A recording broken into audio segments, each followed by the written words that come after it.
takut gak keren, takut apa kata orang, takut apa bla bla bla bla bla. Takut. Dan semoga Allah Subhanahu wa taala menghancurkan sehancur-hancurnya para pelaku pembantaian 6 syuhada pengawal kami dan yang memerintahkannya, serta para aktor intelektualnya juga yang merestuinya, dan semua yang terlibat dalam pembantaian sadis dan brutal tersebut secara langsung maupun tidak langsung. Allahumma dammirhum tadmira waqtulhum badada wala tughadir minhum ahada ya qawi ya matin ya muntaqim amin ya rabbal alamin. Allahu Akbar, Allahu Akbar. Di situ di dalam naskah akademik gak mengatur soal masalah BPJS dan lain sebagainya, tapi tiba-tiba ada dan lain sebagainya gitu ya. Nah, itu satu sisi gitu. Yang lain kan kita mengetahui bahwa menghilangkan mandatori bagaimana APBN itu digelontorkan untuk kesehatan, tapi di situ dihilangkan. Jadi suka-sukanya pemerintah nanti gitu. Nah, supaya kita lebih memahami, karena kita juga mengusung tuntutan ini biar lebih dalam, ini bagaimana sih skema global? Karena baik Omnibus Law tentang ketenaga kerjaan, cipta kerja itu juga sama Pak. Prosesnya juga ini sembunyi-sembunyi Pak, tiba-tiba disahkan, tidak melibatkan partisipasi masyarakat, ya, tidak melibatkan tuh. Pokoknya kayak copet lah ini membuatnya juga sama gitu, karena tadi tiba-tiba disahkan. Ini udah pasti adalah bagian daripada skema kekuatan, kalau saya nyebutnya kapitalis monopoli global atau kapitalis monopoli internasional, ya. Nah, kekuatan imperialisme sebenarnya yang berkepentingan melalui WTO dan sebagainya. Nah, untuk mengupas itu, saya kira saya persilakan saja kepada Pak Jenderal untuk menyampaikan pandangan dan lain sebagainya. Bebas aja Pak, mau duduk, mau berdiri, mau jalan, pokoknya kita santai aja Pak. Terima kasih, saya persilakan. Assalamualaikum warahmatullahi wabarakatuh. Waalaikumsalam. Shalom, salam sejahtera bagi kita semua. Om Swastiastu, Namo Buddhaya, salam kebajikan, rahayu, salam Pancasila. Yang terhormat Bapak Jumbur dan rekan-rekan sekalian yang berbahagia yang boleh hadir pada siang hari ini. Ketika saya menerima undangan ini, saya antara senang dengan happy karena bahasan kita siang hari ini itu adalah hal yang sangat concern dan sangat mendasar di dalam kehidupan kita. Saya katakan jangan main-main karena ini adalah undang-undang hukum rimba. Bayangin aja, sudah ada undang-undang kesehatan Omnibus Law, undang-undang di belakangnya ada law, berarti double undang-undangnya, ya, atau undang-undang yang bolak-balik. Ya, makanya kalau yang membuat ini mereka sanggup diskusi terbuka, nanti kita bisa bolikin satu persatu. Paham tidak dengan Omnibus Law ini? Saya bicara general dulu mengenai Omnibus Law. Omni ini dari bahasa Latin yang artinya semua, banyak. Pernah dengar omnivora ketika kita di bangku sekolah dulu, pemakan semua. Jadi dia mau memakan semua, bukan ratus, memakan semua. Kalau ratus ada berhenti, ini enggak Pak, diterang bulan-bulan. Dan ternyata setelah saya pelajari Omnibus Law, Omnibus ini, ketika kita pecahkan dalam angka, ternyata hasilnya 66. Ya. Apa itu 66? Nanti pelan-pelan. Omni 6, Bus 6. Omni, O-nya 15, N-nya 13, N-nya 14, dan I-nya 9. Dijumlah menjadi 51. 5 tambah 1, 6. Terus kemudian Bus. Bus itu B-nya 2, U-nya 21, S-nya 19, 42. 4 tambah 2, 6. Seringkali orang mengatakan ini cocokologi. Bukan. Itu adalah kemampuan kecerdasan spiritual kita untuk membongkar sandi mereka. Mereka selalu bermain dengan sandi. Bukan kebetulan saya pernah di Badan Cyber dan Sandi Negara. yang sebenarnya saya juga tidak dapat apa-apa di sana. Karena yang mereka mainkan adalah bagaimana membuat sandi supaya tidak dimengerti. Ya. Jadi kita yang punya spiritual tinggi, kita bisa memecahkan sandi-sandi mereka. Dulu kita pernah di Pramuka, main sandi Morse dan sebagainya. Semua main sandi, main mata juga sandi. Cik, ya. Betul? Iya, betul. Terus kadang-kadang mereka begini, itu juga sandi. Kelompok mana, dia main sandi. Jadi hidup ini sangat penting kita untuk punya hidayah supaya bisa memecahkan sandi-sandi. Lalu kesehatan. Ya. Saya bicara Omnibus Law secara keseluruhan. Ya. Sama aja. Ya, keduanya. Tujuannya apa? Semua hak asasi kita habis. Gila. Nah, kesehatan. Kita bicara kesehatan. Saya berpikir sehat ini, saya bicaranya kesehatan, tapi saya suka bilang kesetanan. Setelah saya urai kata-kata kesehatan, di sini saya melihat, saya mencari siapa yang menciptakan kata sehat. Seolah-olah sehat dengan definisi yang sudah dibentuk, saya cari-cari nggak ada. Tapi dari saya punya intuisi, sebenarnya ini, kalau dulu maaf saya bawa dulu di Kristiani, dulu Abraham itu namanya Abram. Sarah itu tanpa H, Sarah. Nah, dia ada tambah huruf He, jadi Abraham. Itu dari bahasa Ibrani, Hebrew, yang artinya hidup. Di sini saya lihat sehat, dia tambah H, setan, dia tambah H, jadi kesehatan. Makna yang saya dapatkan adalah bahwa kita yang takut terhadap kesehatan jasmani kita adalah orang-orang yang tidak punya iman kepada Tuhan, sehingga setan yang kuasai. Boleh kita perdebatkan. Sampai sekarang saya cari ini sehat siapa yang menentukan? Kita ini kan cuma terdoktrin bahwa kalau tubuh bugar itu sehat. Sehat definisinya apa? Tubuh bla bla bla bla bla. Tapi kita sendiri nggak cari mana, karena mereka bermain di setiap kalimat. Karena begitu mengucapkan kalimat ini, itu ada power, ada spirit, ada kuasa. Kenapa? Karena kita ucapkan dari mulut kita yang ada nafasnya. Dan nafas bapak-bapak ini adalah apa? Ruhnya Allah. Pahami dulu itu. Kalau nggak paham, makanya kenapa 3 tahun belakangan ini nafas kita disuruh Masker. itu cuma konsep saja. Sebenarnya ini adalah lambang apa? Slavery, symbol of slavery, lambang diperbudak. Nggak boleh speak, dan nafas kita menolak, ditutup adalah menolak kuasa Allah yang menghidupkan kita. Kalau orang tidak paham, makanya mereka selalu bangun dengan narasi akademis. Narasi akademisnya hanya pembenaran terhadap sesuatu yang mau disodorkan supaya kita terima, dan kita bingung, kita nggak mengerti. Dan mereka selalu menggunakan yang disebut dengan ahli, dan ahli-ahli itu dibayar. Ya, lihat ajaran ini. Kalau orang berbicara tidak melibatkan Allah, maka lihat rekening. Ya. Bapak boleh cek siapa aja, siapapun di negeri ini. Jadi undang-undang kesehatan Omnibus Law adalah undang-undang hukum rimba yang ingin melakukan total kontrol kepada tubuh manusia. Sehingga mereka kenapa bikin isu kesehatan kemarin, tujuannya adalah bagaimana supaya mereka bisa mengintervensi tubuh yang fitrah dari Allah. Sehingga mereka meramaikan dulu, dia mainkan media, dan media dibayar semua. Omong kosong dia mau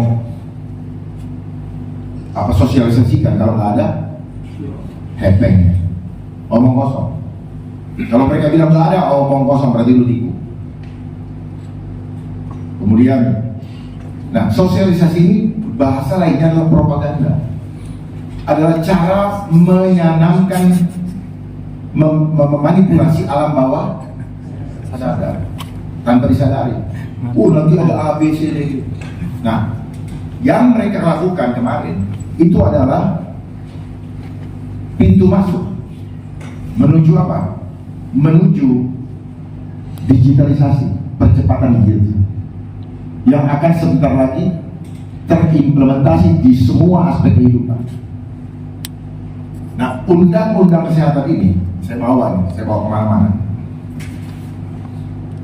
adalah sasaran antara pelengkap akhir sebelum digitalisasi dimainkan di semua aspek kehidupan.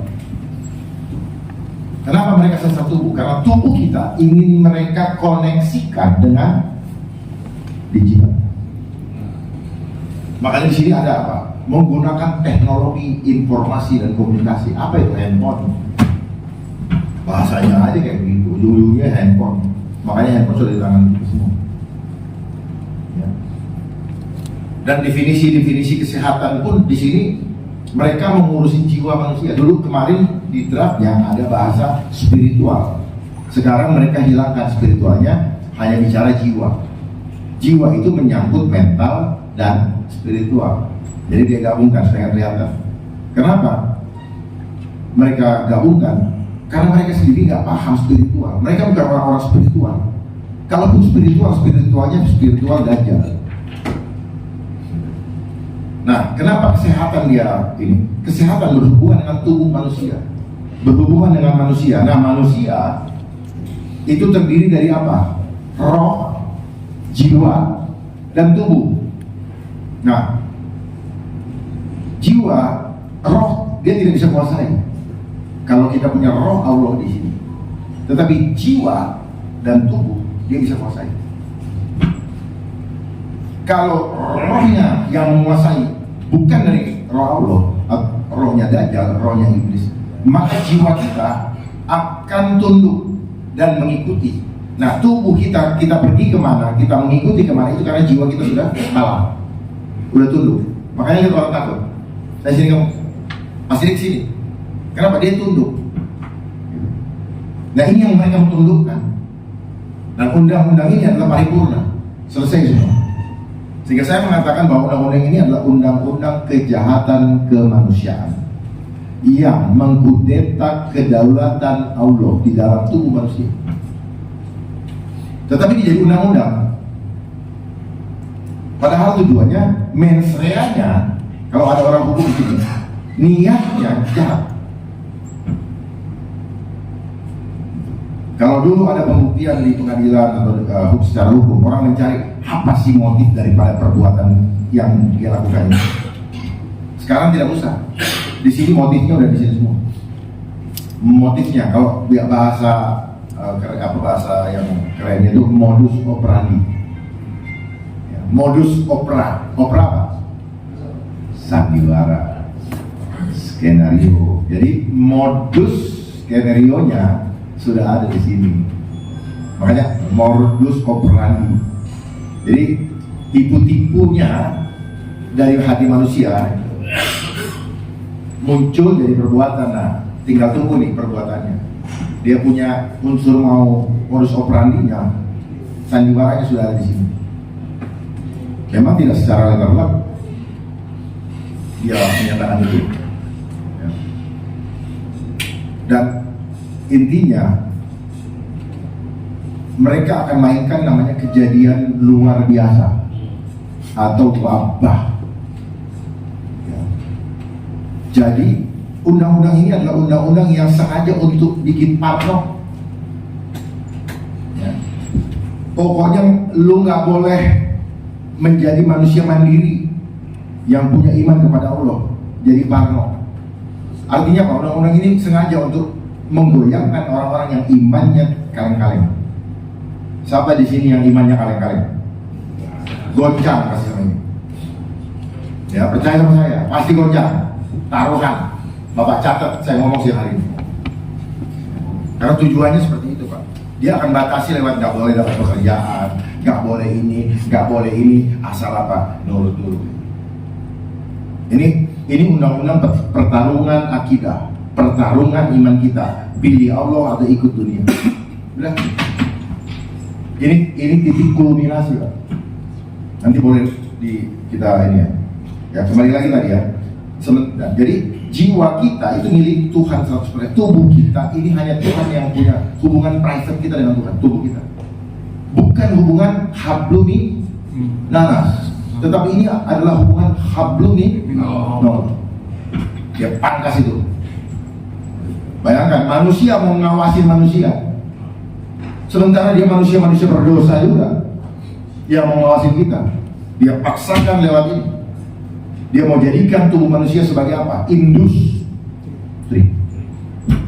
Dulu saja, waktu belum ada undang-undang ini, tubuh manusia sudah jadi industri loh. Dan sekarang lebih gila lagi, dari ujung rambut sampai ujung kaki, dari mulai masih di dalam kandungan ibu sampai dengan mati, jadi duit buat mereka, industri. Nggak bisa kita tolak. Kita nggak punya nilai nilai apa? Gak bisa milih. Free will kita dari Allah hilang semua. Dulu bilang hak asasi, omong kosong. Sekarang hak asasi hilang, nggak ada yang ramein. Hebat kan? Mereka juga yang mainkan. Karena hak asasi ini adalah jualan konstitusi dari United Nations yang dipromosikan oleh proksinya adalah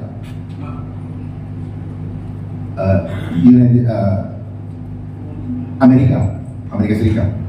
Itu yang dimainkan. Makanya kenapa PBB ada di New York. Nah, PBB ini punya siapa? Ya punya mereka yang ngatur dunia. Siapa itu? Rothschild, Rockefeller, DuPont, JP Morgan, dan mereka punya perusahaan. Dan jadi dunia ini sekarang diatur oleh satu perusahaan namanya Vanguard.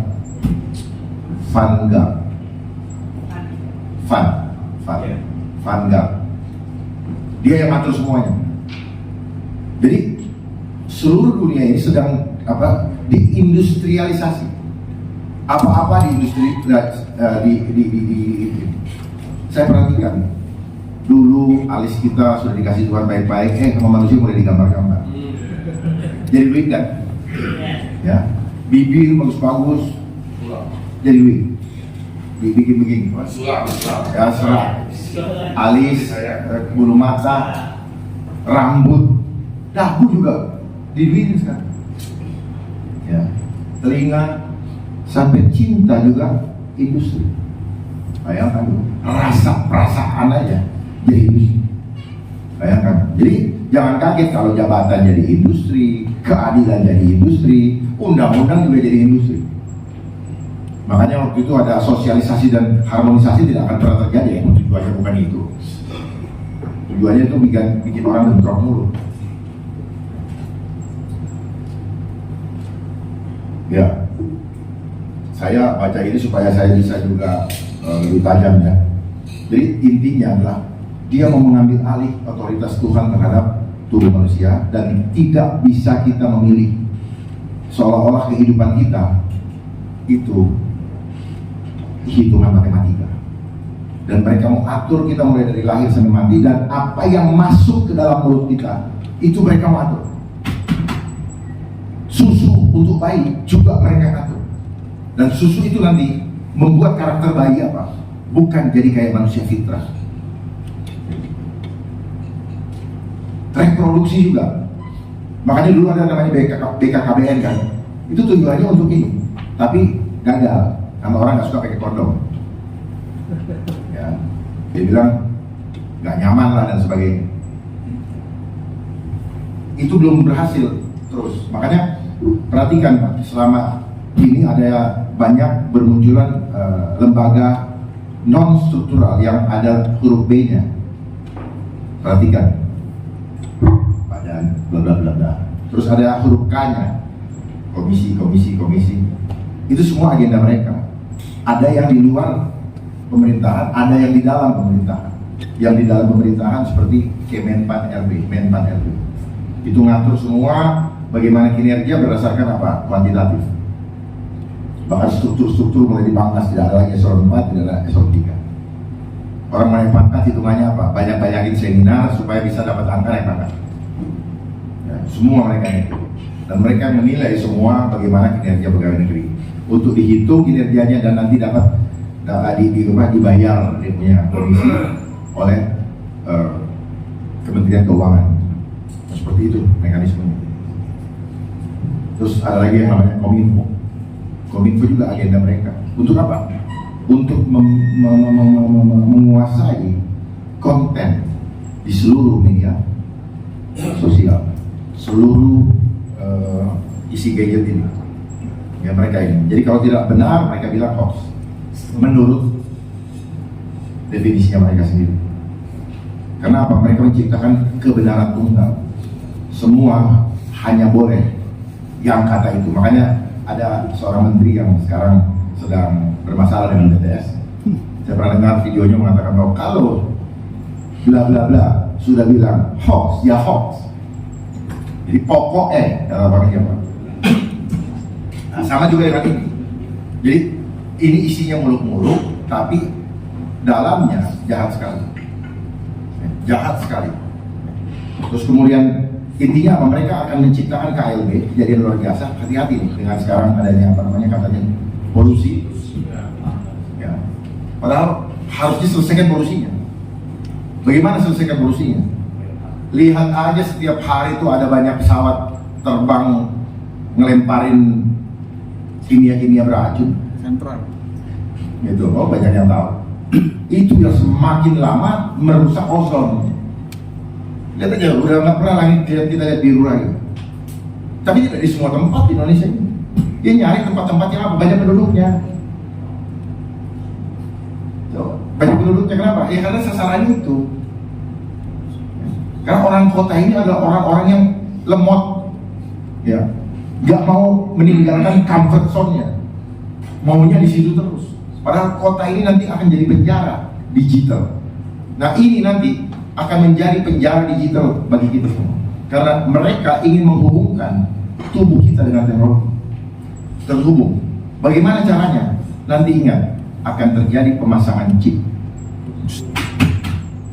Jadi kita kayak binatang, kayak anjing sekarang udah pakai chip. Dan itu bisa dikontrol. Makanya chip itu singkatan daripada Cellular Hybrid Internet Protocol. Cellular Hybrid Internet Protocol. Jadi sel yang dibuat menjadi reseptor untuk menerima gelombang. Dan nanti siap-siap nih 5G.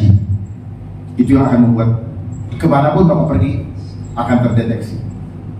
Dan itu akan terhubung juga dengan rekening, dengan kartu penduduk KTP digital. Uang kita yang digital money itu akan terhubung. Jadi nanti kita pribadi per pribadi ini akan dinilai dengan istilah mereka social credit. Jadi tergantung berapa jumlah rekening kita. Segitulah jumlah kita. Begitu saya melakukan kekeliruan, langsung dipotong oleh mereka. Potongnya berapa? Nggak ada negosiasi, suka-suka mereka. Jadi hati-hati dengan uang-uang di bank. Dalam waktu singkat dia akan konversi jadi angka aja. Ada nggak uangnya? Nggak ada. Belilah emas selama masih bisa. Karena waktu yang akan datang ini yang punya aset kita nggak bisa makan. Persiapkan diri untuk punya persediaan bahan makanan untuk hidup kita. Kalau enggak, mereka akan tentukan semua. Makanya sekarang ada yang namanya carries kan. Nah, di mana-mana sekarang sudah mulai tidak terima uang kan. Nah, carries ini adalah kalau di kami saya pribadi, kalau di Nasrani ini adalah tanda bilangan. Makanya disebut atau tanda binatang. Karena orang-orang yang cinta sama bilangan atau angka sifatnya seperti binatang. Cocok kan? Cocok. Makanya dibilang apa? Serigala berbulu domba. Pura-pura baik padahal mau habisin gitu. Makanya kenapa ada konsep Dracula itu dari mereka. Serigala ininya berdarah. Kita ini domba. Makanya gampang diadu domba. Dan undang-undang ini juga akan adu domba kita. Orang undang-undang ini dengan sendirinya mengadu domba kita. Jadi orang-orang yang misalnya sudah divaksin, tidak senang dengan kita yang tidak divaksin, dia bisa laporin. Kalau tidak dilaporin, dia kena sanksi, ditangkap, ya, atau didenda. Jadi ini diaduk dengan sistem. Jadi ini adalah undang-undang kejahatan yang dilegitimasi lewat konstitusi. Seolah-olah sudah dibahas di legislatif melalui proses legislasi. Padahal isinya apa? Isinya bukanlah membawa kita kembali untuk fitrah kepada Allah, tapi justru menjauhkan kita dari fitrah kita. Karena ini adalah undang-undang no left behind. Dajjal, iblis tidak ingin kita tertinggal, ada yang tersisa.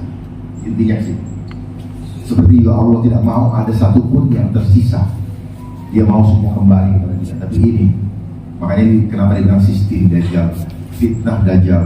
Sebenarnya ini undang-undang pamungkas. Kalau soal tenaga kerja, itu pun sama. Nah, kenapa undang tenaga kerja juga dimainkan? Dia kunci dulu, baru ini terakhir. Jadi yang kemarin itu program apa, pandemi COVID, plan itu rencana, demik itu demonik, apa, setan. Ya. Tujuannya apa? Ini tujuannya supaya semua terkoneksi dengan digitalisasi. Ada lain, supaya manusia semua bisa dikontrol dan bisa di remote kontrol dari jauh, bisa dimatiin dari jauh. Makanya sekarang digiring untuk menggunakan mobil listrik kan. Hati-hati, mobil listrik itu apa? Tujuannya apa? Pakai internet. Karena dia di situ komputeras, butuh internet butuh pulsa, sama aja gitu. Ya, makanya sejak sekolah kita di program dikasih doktrin bahwa apa? Bahan bakar yang kita pakai adalah dari fosil. Padahal itu bohong. Karena dia duluan yang ngasih tahu kita, semua orang di sini di mana-mana tahu itu. Jadi sekolah kita itu sebenarnya nggak ada gunanya. Justru membuat kita dungu. Tapi kita nggak merasa dungu. Dia yang ngedunguin kita, yang bikin ilmu itu mendungu-dungukan kita. Kita nggak paham. Setelah saya cari maknanya logio pantes. Logi ini artinya dungu sama lembab. Tapi kita karena dikasih ijazah, dikasih gelar, kita merasa hebat, ngerasa doang. Kita makan tuh rasa-rasa itu. Makanya kan banyak orang naik mobil Mercy, cari uang sebanyak-banyak kan untuk apa? Dia ngejar rasa. Kadang-kadang tidak ada orang yang lihat dia. Oh dia pakai itu apa? Dia mulai menghayal. Ada yang lihat gue nih, orang kaya, gandas kan? Enggak, dia cuma rasa orang kan. Kadang-kadang nggak lihat, nggak peduli. Ya. Terus pakai tas mahal-mahal, jam tangan mahal-mahal, cuman beli rasa, tapi harganya dihabisin itu. Terus bikin susah bapak-bapak semua.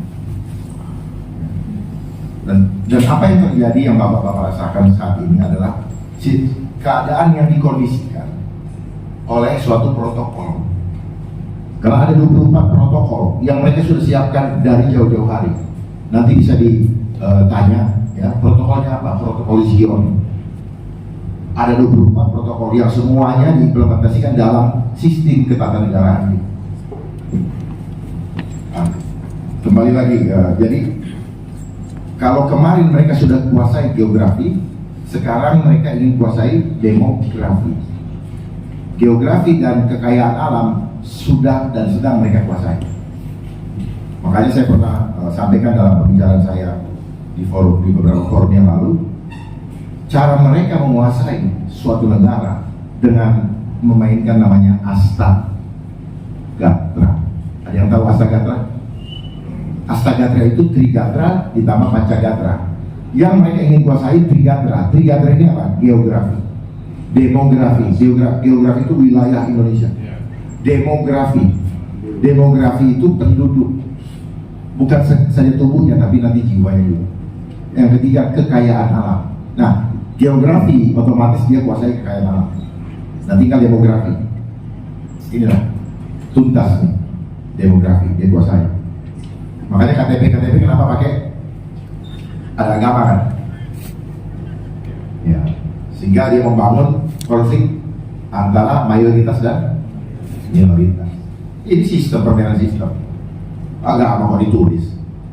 Negara tidak boleh terlibat dengan urusan akidah. Itu yang betul. Ya. Inilah sistem yang dibangun, yang di-endorse dari luar, sehingga apa? Terjadilah adu domba. Makanya saya bilang, bagaimana mereka menguasai Trigatra ini? Dengan memainkan Ipolek Sosbutakan. Nah, itu Pancagatra, Pak. Dia mainkan ideologi, dia ribut-ributin seperti yang sekarang dan sebagainya. Karena apa? Kalau tidak sama merek agamanya, lu bukan teman gue. Jadi dia bermain dengan rasa. Makanya sejak kita di sekolah, kita didoktrin untuk selalu merasa takut. Sampai sekarang akhirnya jadi pada takut kan. Itu hebat kan. Mereka doktrin kita dari sejak sekolah. Padahal sejak di sekolah, sekolahnya kita, sistem edukasi itu ada bukan untuk membuat kita takut pada Tuhan, makin kita kenal Allah. Karena tujuan daripada sekolah ini adalah apa? Konsep menjadikan rakyat itu worker. Worker itu apa? Pekerja. Pekerja itu apa? Buruh. Buruh itu apa? Budak. Tetapi kalian mau jadi budak, kalian harus melewati proses doktrinasi. Hasilnya, saya kasih kamu ijazah sebagai persyaratan kamu untuk menjadi budak. Itu. Dengan ijazah Bapak bawa kemana-mana, tolong terima saya dong. Artinya apa? Kita disuruh masuk sekolah untuk menerima ijazah atau sertifikat atau sertifikasi sebagai tanda mau melepaskan kuasa terhadap kehidupan kita kepada yang gaji. Itu konsepnya, Pak. Sementara Tuhan memberikan kepada kita kekuasaan untuk apa? Memelihara, mengelola alam ini. Tapi kita tidak punya kemampuan. Karena apa? Sudah dikuasai oleh mereka. Lewat apa? Lewat sistem. Termasuk itu ada notaris lah, tanah digabling-gabling lah, tarikan ke sana. Kalau ada orang masuk kita marah. Ya. Jadi kelakuan-kelakuan jahat di dalam kehidupan kita pun sama sebenarnya diciptakan oleh mereka. Kita menjadi jahat, Pak, karena apa? Kita berantem terus dengan urusan angka. Dan kita begitu takut dengan angka berapa yang kita takut? 0 sampai 9 doang. Dibolak-balik itu. Dan angka ini sekarang ini lagi rame-ramenya dimanipulasi oleh lembaga yang itu lagi naik, ini turun, ini naik. Hasilnya apa? Dia dapat apa? Dapat angka kan? Tujuannya apa? Demokrasi. Angka lagi, Bos. Angka nanti di dalam apa? Didapatkan dari antara itu. Jadi one man, one vote, one value itu tidak Pancasila. Karena Pancasila tidak seperti itu. Bayangkan di dalam alinea 1 Undang-Undang Dasar 45 itu peralihan itu ditetapkan. Kemudian, nah sistemnya bukan dari luar, tetapi apa yang terjadi? Sistem pemerintahan mengikuti mana? Sistem ekonomi ikutin Adam Smith. Sistem agama itu dari Timur Tengah. Mana sistem Indonesia? Sistem hukum Eropa kontinental. Jadi semuanya apa? Impor. Budaya juga impor. Apa-apa impor. Hilang budaya bangsa kita.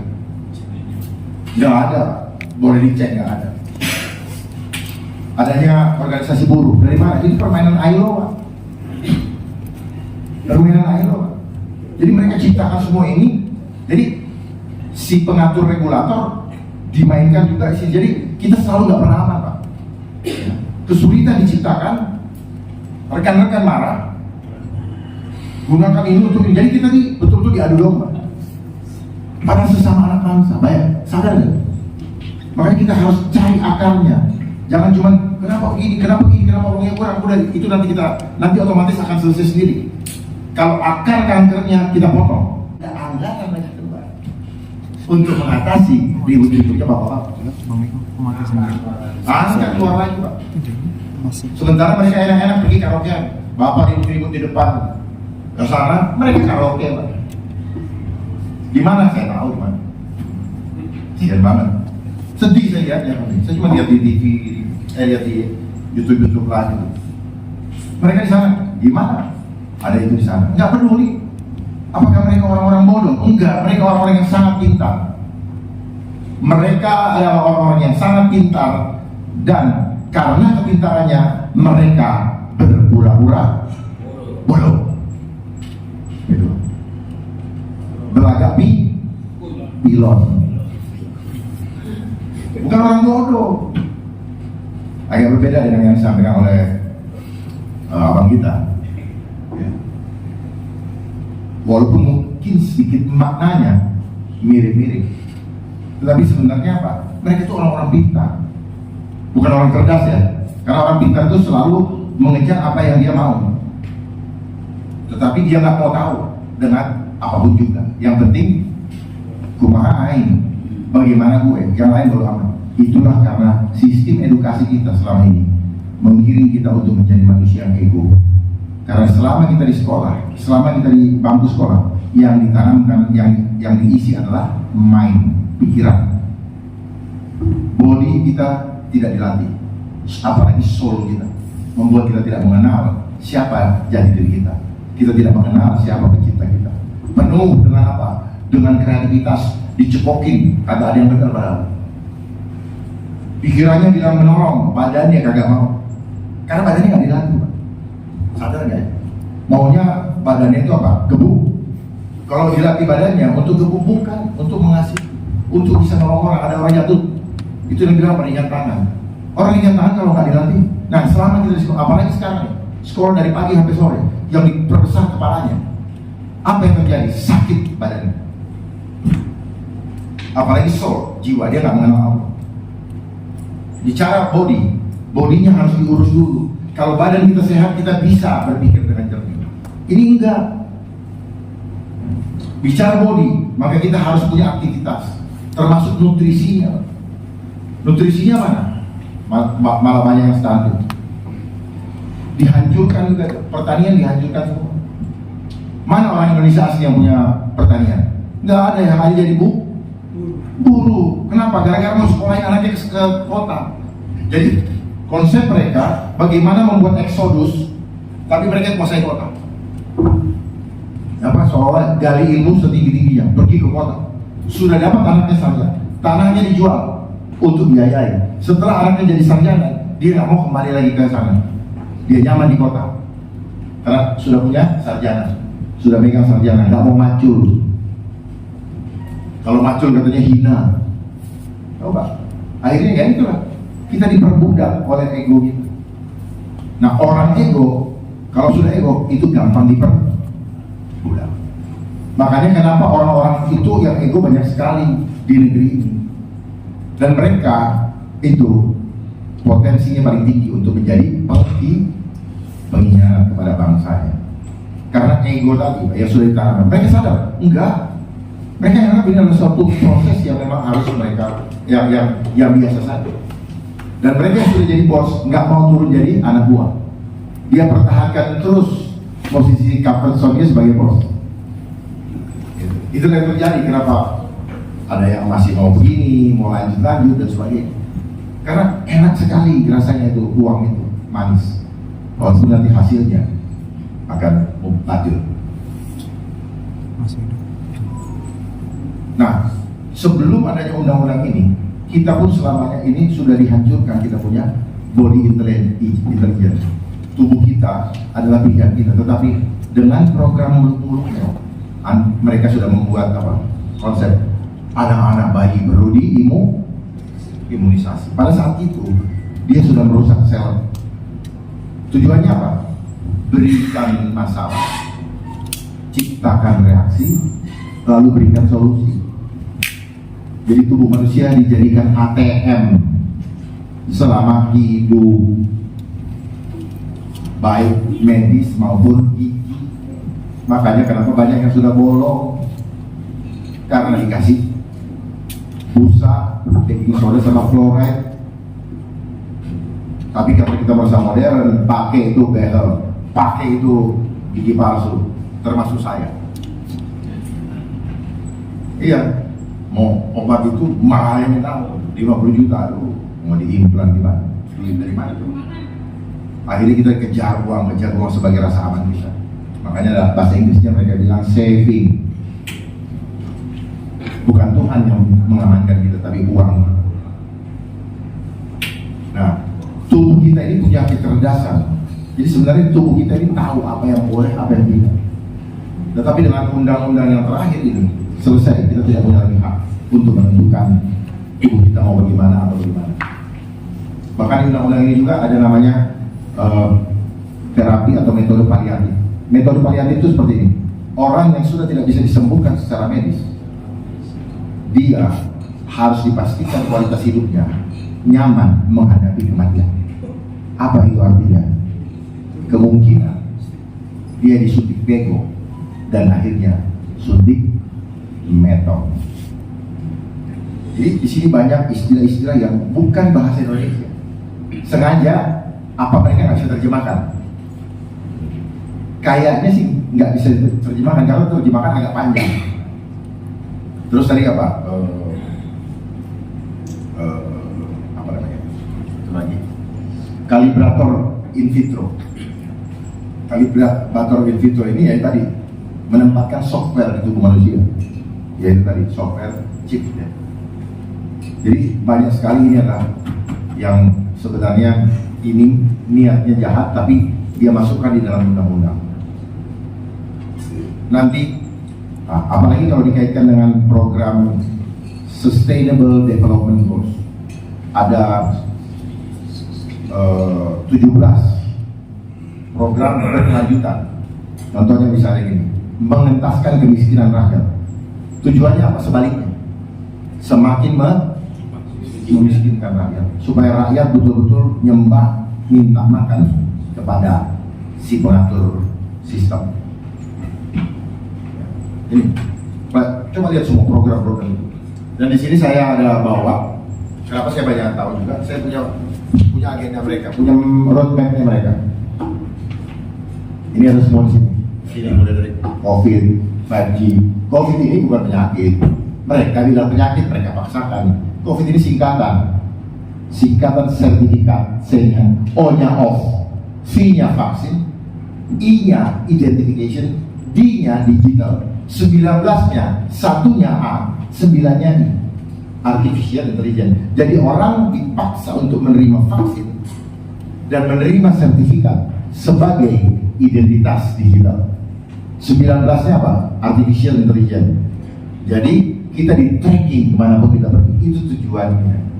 Makanya lihat ya, begitu ide 5 bulan, 3 bulan kemudian ada Zoom meeting, ada WFH. Saya nggak tahu WFH dari home atau hotel. Kebanyakan dari hotel. Setelah itu di hotel terjadi maksiat. Bodoh amat mereka. Jadi kehidupan ini semakin digiring kita kepada amoral. Lalu bicara agama. Bapak Ibu perhatikan, mana beliau-beliau ya, yang bicara mengenai Tuhan? Hampir tidak ada. Kalaupun ada, hanya retorika, tidak sungguh-sungguh. Karena mereka tidak takut sama Tuhan. Kalau dia takut sama Tuhan, dia sayang sama kita. Jadi Bapak Ibu nggak usah takut kepada mereka-mereka yang berdosa. Saya nyatakan, saya tidak takut dengan mereka, perintah mereka yang berdosa. Saya hanya takut kepada Tuhan yang menghapus dosa saya. Nanti bisa dilihat kalau mau, silahkan diambil di foto atau saya bagikan. Karena ini penting. Ini semua ada di sini rencananya. Jadi apapun Omnibus Law Cipta Kerja, kenapa terjadi di masa COVID? Ya memang untuk itu, supaya semua terhubung. Dan nanti ketika, kan sebelum itu kan ada program apa? Revolusi Industri 4.0. Tujuannya apa? Ya 5 itu 4 sama 5 beda-beda tipis.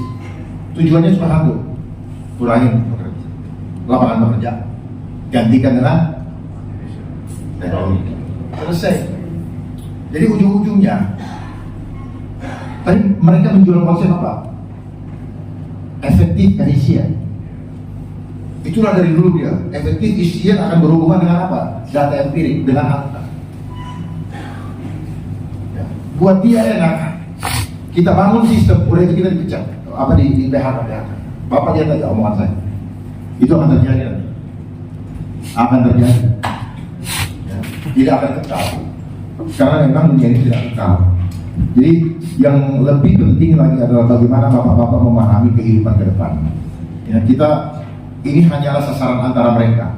Tapi tujuannya adalah bagaimana menguasai iman kita. Makanya kenapa dia membangun isu kesehatan. Undang-undang, waktu itu isu kesehatan kan. Sekarang jadi undang-undang. Kenapa dia buat isu kesehatan? Karena dia butuh intervensi tubuh kita. Apa yang dia mau intervensi? DNA Allah yang ada di tubuh kita itu. Ada di mana DNA? Ada di darah. Makanya sekarang banyak yang bertumbangan darahnya kental karena DNA-nya rusak. Karena DNA dari Allah yang disingkat dengan deoksiribonukleat asid. DO itu adalah Tuhan. Oksi itu nafas. Makanya tadi saya bilang hati-hati dengan nafas. Ketika darah kita lancar, nafas kita lancar. Betul? Makanya terjadi banyak sekarang sudden death, serangan jantung. Itu akibat miokarditis. Miokarditis itu apa? Miokarditis itu apa? Pembengkakan pembuluh darah di jantung. Akibat apa? Akibat pengentalan darah. Kental. Makin hari, makin lama, makin kental, dan nanti akan jadi seperti jelly atau agar-agar. Selesai. Begitu selesai, kental enak ya. nanti mereka akan bicara apa? Yang tenaga medis itu akan bicara apa? Serangan jantung. Kenapa dia bilang itu? Karena dia juga nggak tahu dari mana penyebabnya. Karena ilmu mereka hanyalah ilmu hafalan. Padahal hidup mati kita itu bukan hafalan. Ada kekuatan yang membuat kita hidup dan ada kekuatan yang membuat kita mati. Tapi memang konsep mereka material, kita hidup bisa dihitung, kita mati mereka hitung. Sampai di sini paham ya? Jadi hidup kita mereka hitung, mati kita mereka yang hitung. Apa namanya kalau bukan sistem dajjal? Dia mau membuat kita tidak punya keterhubungan lagi dengan Allah. Nggak ada lagi mujizat. Ini sebenarnya arahnya ke sana. Kenapa saya begitu concern sama ini? Karena ini juga menyangkut keselamatan keluarga, adik, ponakan, orang tua, sahabat-sahabat saya. Saya beranikan diri untuk menyampaikan ini karena apa? Ini hubungannya dengan apa? Hubungan kita dengan Tuhan yang mau dicuri lewat alasan kesehatan. Bayangkan mulai kesehatan jiwa, kesehatan sekolah, kesehatan lingkungan, kesehatan apa mau diatur semua. Makanan kita mau diatur semua. Padahal dulu nenek saya hanya makan singkong sampai mati, gak ada yang ngatur. 80-90 umurnya. Kenapa diatur? Karena memang kita mau diruntuhkan iman kita dengan konsep apa? Akademis. Makanya mereka suka pakai naskah akademik. Karena akademis ini tujuannya apa? Membuat kita tidak pernah mengenal Tuhan. Coba Bapak lihat mereka-mereka yang punya gelar itu, peraku semua. Gelarnya aja panjang, bicara selalu pakai data. Begitu disuruh menghadapi resiko, lari dia. Tolong tunjukkan sama saya siapa yang punya data terus dia berani berhadapan dengan itu. Kabur. Ngomongnya pintu panjang begini. Menurut profesor ini, menurut tuh apa? Coba tunjukin satu dari anak mereka. Mereka nggak ngerti esensi kehidupan. Selalu bicara kita mencari kepemimpinan nasional. Lu mau cari bagaimana? Orang jiwanya nggak nasionalis kok. Selama sekolah nggak diisi dengan jiwa nasionalis kok, disuruh cinta sama uang kok. Gimana mau nasionalis? Tuhan menciptakan kita bukan untuk diadu kok. Di sekolah kita diadu dengan kompetisi. Sadar tidak? Jadi sejak sekolah sudah ditanamkan sifat jahat. Nah, hasil sekolah itu banyak di Sukamiskin. Hasil sekolah tuh banyak. Jadi hasil orang sekolah. Ini hasil orang sekolah. Karena di sekolah kita banyak nyontek. Makanya undang-undang IU, undang-undang nyontek. Dia nyontek, nggak bisa mikir sendiri. Karena jawabannya cuma satu dari sekolah. Hanya dari pemberi jawaban, itulah kebenaran. Enak aja. Paham ya? Ini nyontek Pak. Makanya istilahnya ada istilah dari Omnibus Law aja. Kenapa Indonesia pakai Omnibus Law sih? Pakai aja misalnya undang-undang kesehatan Garuda kan? Undang-undang kesehatan apa namanya? Merah putih kan? Kenapa pakai Omnibus Law? Kenapa pakai undang-undang cipta kerja Omnibus Law? Berarti ini bukan hasil pemikiran anak bangsa. Ini adalah perintah dari pengendali sistem dunia. Siapa pengendali sistem dunia? Dimainkan oleh organisasi yang disebut dengan United Nations. Tetapi dalam undang-undang kesehatan yang memainkan adalah World Health Organization atau WHO. Kalau mainkan buruh, yang mainkan siapa? International Labour Organization. Yang mainkan kurikulum di sekolah, UNESCO. Jadi semua diatur semua sama mereka. Supaya apa? Supaya pemahaman kita seragam, tetapi merasa hebat, padahal nggak tahu apa-apa. Makanya saya bilang, logi itu arti akar katanya dungu. Kita merasa hebat karena dikasih gelar, tetapi kita nggak ngerti udang di balik batunya. Karena ilmu di sekolah, ilmu material. Sementara kita adalah manusia yang hadir dari immaterial. Dari tidak ada menjadi, dan akan kembali menjadi tidak. Tetapi yang mereka pertahankan adalah kita selama ini sustainable, ada terus. Jadi artinya apa? Tuhan tidak berkuasa, manusia yang berkuasa.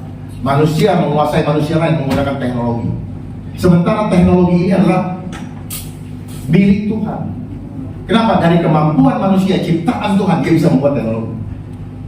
Dan ternyata teknologi ini belajar dari mana? Teknologi ini belajar dari hubungan spiritual manusia dengan Allah. Makanya Bapak punya handphone dengan saya bisa terhubung tanpa apa? Kabel. Radio bisa menerima siaran dari stasiun radio tanpa kabel. Itu hubungan spiritual, Pak. Sadar tidak? Disuruh kita stay tune, dengarkan terus suara hati Tuhan. Tetapi karena kita nakal, kita cari channel lain yang membuat kita lebih menarik.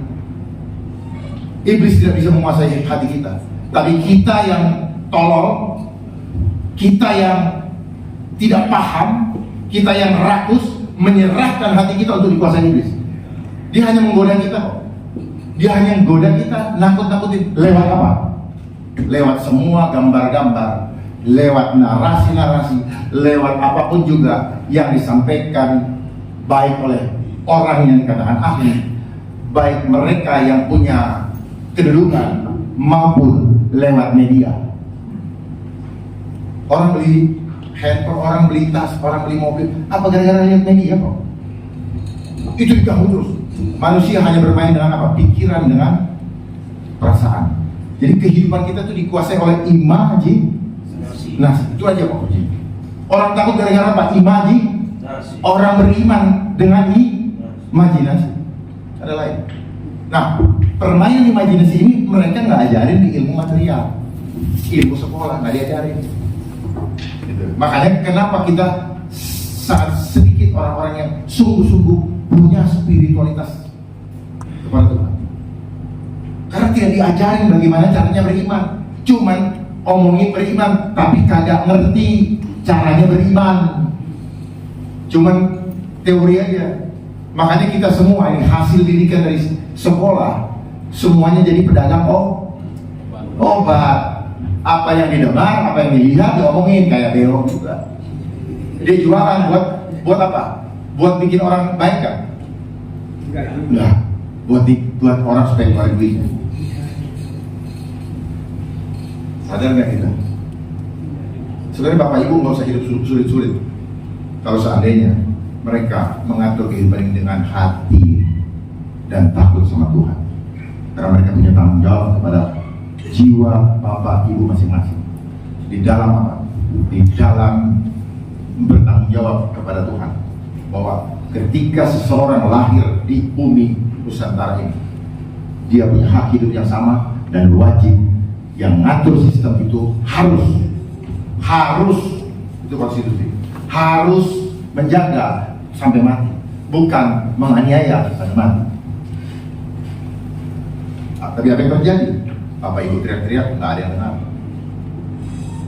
Makanya kadang-kadang saya sedih juga lihat orang banyak mendukung ini, mendukung itu, akhirnya antara pendukung dengan pendukung ribut. Begitu yang itu jadi, nggak tahu tuh, nggak diurusin. Yang dukung-dukung juga. Akhirnya yang dukung-dukung kalau sudah nggak dapat apa-apa, balelo. Ya, mulai ceritain kejadian kayak suami istri pacaran, begitu mau cerai, saling bongkar. Itu saya perhatikan dong, dari tahun ke tahun. Ternyata semuanya urusannya apa? Ada udang di balik batu. Tidak ada ketulusan. Kenapa? Karena selama kita sekolah tidak pernah diajar untuk tulus. Kita tidak pernah diajar untuk jujur. Itu hebat. Yang disuruh jujur kita. Yang nyuruh jujur nggak boleh jujur. Dan memang sistem ini tidak suka dengan kebenaran. Kenapa? Karena sistemnya bukan sistem kebenaran, sistem Dajjal. Al-Masih Ad-Dajjal. Jadi artificial intelligence adalah Al-Masih Ad-Dajjal intelligence. Nah, nanti kita akan, makanya kok cerdas banget. Karena ini intelijennya Dajjal. Makanya orang-orang yang sekolah itu dia hanya jago di intelektual.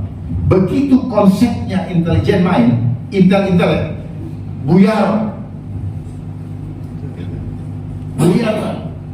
Karena seluruh dunia ini dimainkan dengan konsep intelijen, baik dengan psikologi intelijen, bisnis intelijen, religion intelijen dan semuanya. Bahkan setelah saya pelajari lebih dalam lagi, missionary yang datang ternyata apa? Agent Intel. Bengong kali. Ternyata agent Intel yang ingin masuk dengan cara itu. Ada yang masuk dengan macam-macam. Ada yang masuk dengan berpura-pura jadi tabib, ada yang ini, ada yang itu. Itulah konsep intelijen. Makanya Bapak lihat kenapa di seluruh dunia selalu ada intelijen. Karena mereka terhubung. Jadi kembali lagi tadi Astagatra, kita sendiri yang bongkar rahasia apa yang ada di dalam bumi Indonesia. Bagaimana kelemahan bangsa ini lewat Astagatra tadi, 3 gatra dan Indonesia punya batu bara, Indonesia punya emas, Indonesia punya nikel, sekian kita sendiri yang bocorin sehingga luar tahu dari konsep intelijen tadi Astagatra. Cuma gitu doang. Tapi konsepnya apa? Astagatra adalah untuk ketahanan nasional, ketahanan nasional yang ada. Itu konsep Pak. Jadi konsep selalu bertolak belakang dengan implementasinya. Apakah itu terjadi tanpa direncanakan? Enggak, itu memang demikian. Itu yang saya mau sampaikan. Saya buka ruang pertanyaan manakala ada yang mau ditanyakan. Di undang-undang ini sanksi ada semua di atas pasal 400. Ya, Pak. Setiap orang yang menghalang-halangi, kalau misalnya ada KLB, ada wabah, tidak mau mengikuti, nanti ada pidana, termasuk denda banyak 500 juta. Saya nggak punya duit. Sudah nggak punya duit, artinya apa? Kalau nggak bisa bayar, kurungan badan. Dan nanti Bapak perhatikan ini, akan ada namanya camp konsentrasi. Orang-orang yang demikian sekarang nggak akan kelihatan dulu, akan dimasukkan ke sana. Ya, ini analisa, dimasukkan ke sana dan kita nggak pernah tahu kapan kita kembali. Dan keluarga tidak pernah tahu apa yang terjadi. Makanya sejak masa pandemi kemarin, mereka senang sekali dengan bahasa ISO. Apa maknanya? Supaya keluarga tidak tahu apa yang terjadi di dalam. Kenapa diambil handphonenya? Dan pasti mereka diambil handphonenya. Betul? Tujuannya apa? Supaya tidak bisa divideoin apa yang terjadi di ruang isolasi. Makanya kenapa banyak yang mentong di rumah sakit. Kebuka kan? Terus karena mereka punya protokol di ruang itu yang mungkin yang melaksanakan sendiri tidak paham. Identitas kita lewat apa? Digital. Nah ini ketika digitalisasi mulai, maka kita masuk ke dalam one world government. Pemerintahan satu seluruh Dunia.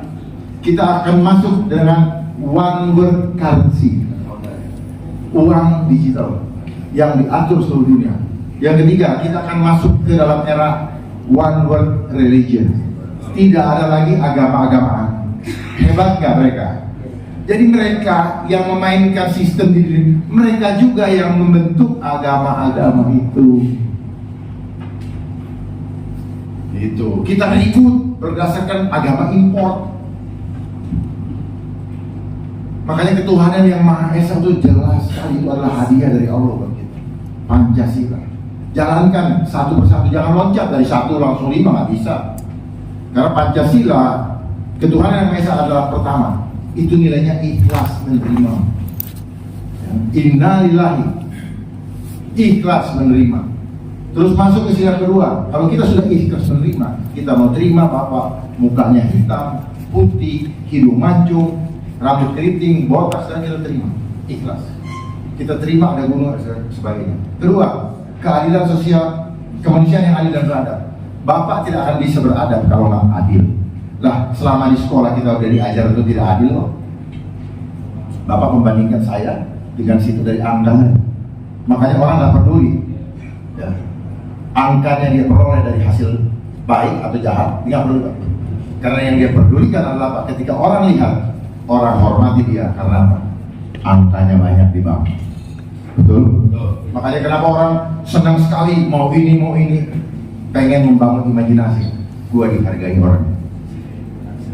Nah, beliau mereka yang membuat undang-undang ini, bukan membuat sih, cap jempol undang-undang ini, tidak paham apa isinya, atau ya, mereka tidak paham, atau hati nuraninya tertutup, termasuk undang-undang cipta kerja tertutup oleh apa? Oleh cinta akan angka. Saya yakin betul dua-duanya ini masuk. Ya. Tidak tahu karena tidak mau tahu. Tidak mau tahu karena mendapat sesuatu yang akhirnya terserah. Yang penting gue, keluarga gue, kelompok saya, yang lain bodoh. Jadi kita bikin seragam supaya kita jadi domba. Domba itu perampok. Makanya kenapa terbukti di zaman 3 belakangan tahun ini orang tidak berani menjadi orang berbeda. Karena kalau dibilang berbeda, orang yang berbeda dari pemikiran orang dibilang orang gila. Coba Bapak berada di tengah orang gila, kita yang dianggap gila dia. Jadi pemikiran seragam ini, makanya kenapa dipakai seragam, ada tujuannya. Dia menanamkan ke dalam alam bawah sadar kita bahwa ketika kita tidak berbeda seragam, maka kita bukan teman. Cuma gitu aja Pak. Sehingga orang begitu takut, terkunci dengan pemahaman tadi. Orang kayak saya udah dibilang orang gila, saya nggak peduli. Lu yang gila apa gue? Kita lihat nanti akhirnya. Waktu akan menjawab. Waktu akan menjawab. Siapapun diskusi untuk perbaikan bangsa, saya siap. Saya siap lahir batin untuk kembalinya jayanya Nusantara ini. Saya tidak mau bangsa ini hancur dikuasai oleh orang-orang yang ego untuk dirinya, tapi menjauhkan kita dari takut akan Allah. Saya sampaikan kepada Bapak Ibu sekali lagi, ingat baik-baik, jangan pernah takut dengan mereka yang penuh dengan dosa, bahkan mau menjahati kita, mau memperbuat jahat kepada kita. Tetapi takutlah hanya kepada Allah Subhanahu wa Ta'ala, Allah Akbar, yang menghapuskan dosa kita dari dunia dan memberikan kepada kita kehidupan yang kekal.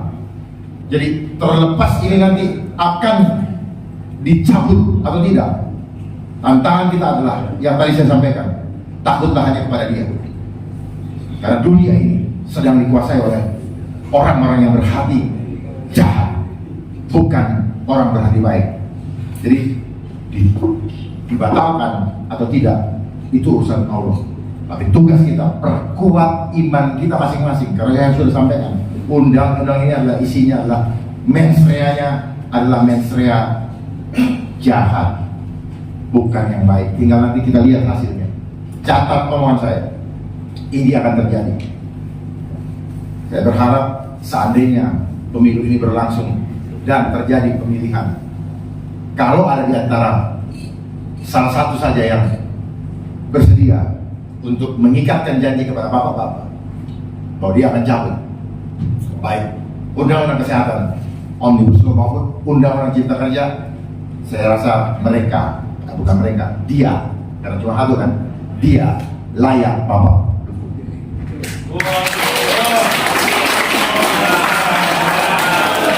Dia layak didukung.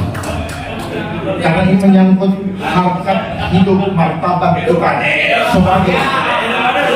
sebagai ciptaan Tuhan. Wabillahi taufiq wal hidayah. Assalamualaikum warahmatullahi wabarakatuh.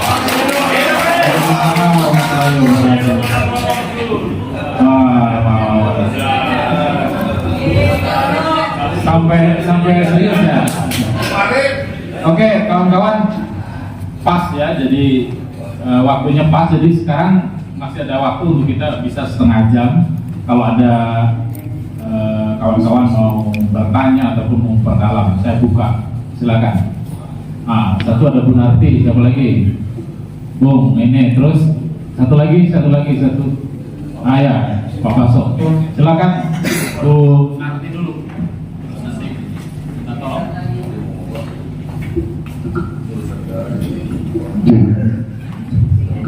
Mau diputar kamera cari kamera ini.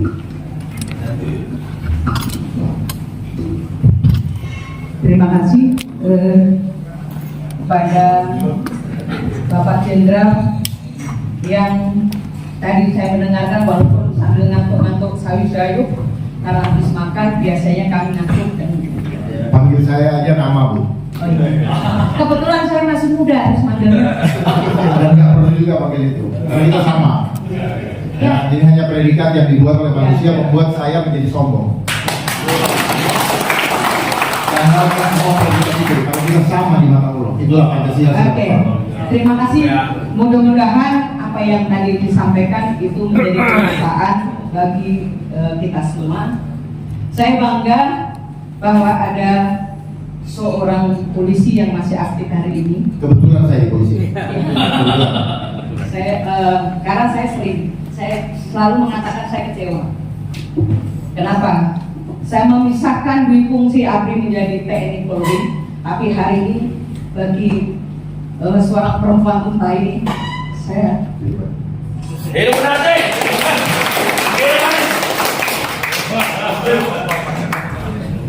ya ada sedikit tadi saya mendengar bahwa bagaimana kita nggak usah ribut-ribut, tapi itu bisa tercapai. Tapi yang saya alami dari zaman Orde Baru sampai hari ini tanpa ribut itu tidak ada yang mendengarkan. Mereka akan matanya buta, kupingnya tuli, dan semua. Walaupun kita menghadiahkan darah, air mata, nyawa pun sekaliannya, itu juga tidak ada yang bisa kita nikmati pada yang dirasakan tidak ada. Maka hari ini saya bangga bahwa ada seorang polisi yang berani menyampaikan apa yang terjadi di negara kita yang tidak baik-baik saja. Kita dapat tambahan yang tadi disampaikan bahwa kami ini bukan persoalan seragam, soal memilah-milahkan tidak, tapi ini kami bagaimana menyatukan antara seragam satu merah putih hijau menjadi satu kekuatan yang hari ini untuk melawan ketidakadilan. Kenapa? Hari ini rata-rata orang yang selalu kita berikan dari keringat, air mata, yang buruh ini atau rakyat yang bekerja belum menikmati sudah dipotong, tapi ternyata dia juga tidak mau berjuang untuk rakyatnya. Bahwa Undang-Undang Nomor 33 Pasal 2 dan 3 itu isi bumi dan langit ini dikelola oleh negara untuk kesejahteraan rakyat. Tapi nyatanya hari ini tidak ada. Apa yang harus kita lakukan? Kita bersama. Persoalan hari ini polisi ada satu yang ikut. Mungkin di luar sana mereka tidak berani mengatakan bahwa saya juga sama. Seringkali ya kami ini mendapat ketidakadilan. Makanya tadi kenapa saya membawa tas saya diusir lagi gitu. Setiap saat saya selalu diusir kan, di dalam masjid aja saya diusir. Bagaimana hari ini kalau rakyat tidak bersatu pada persoalan hari ini, kita nggak perlu ribut-ribut. Kalau ribut pasti ada nilai angka. Biarkan saja kalau itu nilai angka, tapi kalau angka-angka itu keluar demi kesejahteraan rakyat, bagi saya darah, air mata, nyawa, saya sudah siapkan. Inilah kondisi yang terjadi hari ini. Kenapa hari ini kami ini duduk di sini? Kami akan mempersiapkan perjuangan-perjuangan ke depan. Memang kemarin tanggal 10 Agustus itu adalah kita memulai dan setahun 10 Agustus 2022 sampai 2023 ini. Tapi masih tetap pemerintah kita ini, khususnya Bapak Joko Widodo, masih mereka menganggap kita ini tidak ada apa-apanya. Tapi justru kita harusnya bersatu, menambah kekuatan, apalagi tadi yang dijelaskan soal undang-undang kesehatan ini sangat menyakitkan bagi rakyat. Rakyat tidak boleh sakit, walaupun rakyat itu penyokong. Inilah yang membuat saya bangga, menambah semangat ke depan. Kita harus berjuang bersama-sama, mau pribadi maupun organisasi, kita ditambah kekuatan dari semua pihak. Mudah-mudahan ke depan 2 bulan lagi kita bisa bersatu dan kita bisa turun kembali. Dalam rangka itulah kami ini berkumpul. Kalau kami berjuang itu tidak pernah namanya kucing-kucingan, tapi kita betul-betul menyampaikan kepada pemerintah. Kami ini turun seperti ini loh, maunya seperti ini, tapi tetap kondisi yang hari ini seolah-olah kami ini adalah bukan bagian dari bangsa Indonesia. Seolah-olah kita ini sebagai pengontrak di negeri sendiri. Apa yang tadi dijelaskan bahwa kita ini menjadi budak, memang benar. Kalau orang bilang buruk, itu orang nggak mau.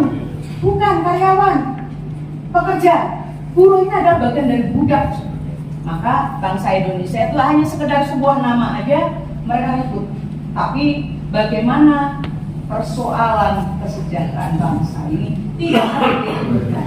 Inilah yang hari ini soal undang-undang ini yang tadi diceritakan juga tentang TKI. TKI kita ini hanya dipisah gitu. Ini semakin kompleks kondisi hari ini. Pak Dharma, saya panggil Bung Dharma ya. Bung Dharma, bagaimana untuk merangkai sebuah perjuangan ke depan ini mau seperti apa? Apakah kita diam-diam? Apa kita sebuah gerakan? Apakah gerakan itu bagian dari menakutkan bangsa ini? Tapi dari zaman Soekarno gerakan pasti ada. Tanpa ada gerakan kita tidak akan terjadi apa.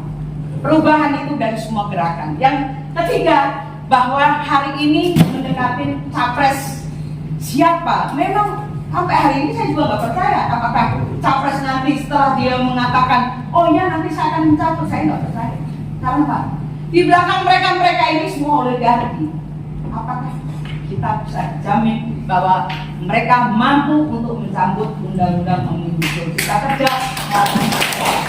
Ini sebenarnya saya ingin penegasan dari Bung Dharma, apa yang harus kita lakukan bersama? Bukan saya, tapi kita lakukan bersama untuk membuat perubahan yang lebih baik menuju kesejahteraan rakyat Indonesia.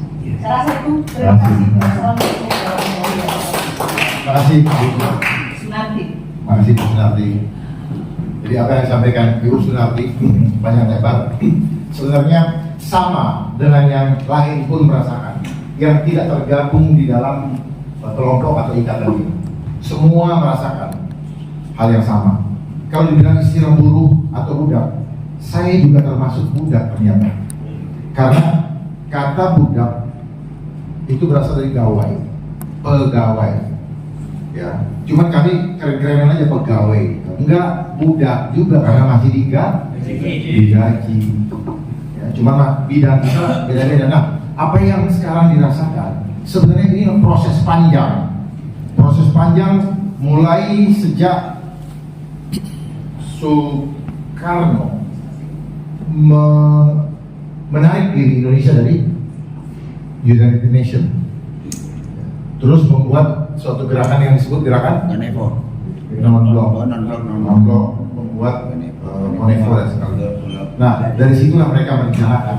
Makanya semua yang masuk dalam gerakan non-blok satu-satu dihancurkan, termasuk Yugoslavia. Nah, saya pernah ke Yugoslavia. Ya, ternyata pemainnya apa? United Nations. Dia nanti akan membentuk apa? Transitional Administration Government. Jadi ada pemerintahan transisi. Dan saya pernah jadi bagian daripada itu. Kenapa saya senang ke sana? Karena dikasih gaji per hari $90 per day. Loh, senang ke sana. Ya ada juga nasionalis saya. Nasionalis itu cuma seneng ya, dikirim bawa ke Indonesia. Tapi udang di balik batunya. Saya pikir, kok gue ngurusin negara orang ya? Sementara negara gue juga sendiri berantakan. Makanya itu juga kadang orang sumbangan ke negara ini, lah rakyatnya aja susah kok. Jadi sebenarnya hidup ini apa? Saya muka, munafik.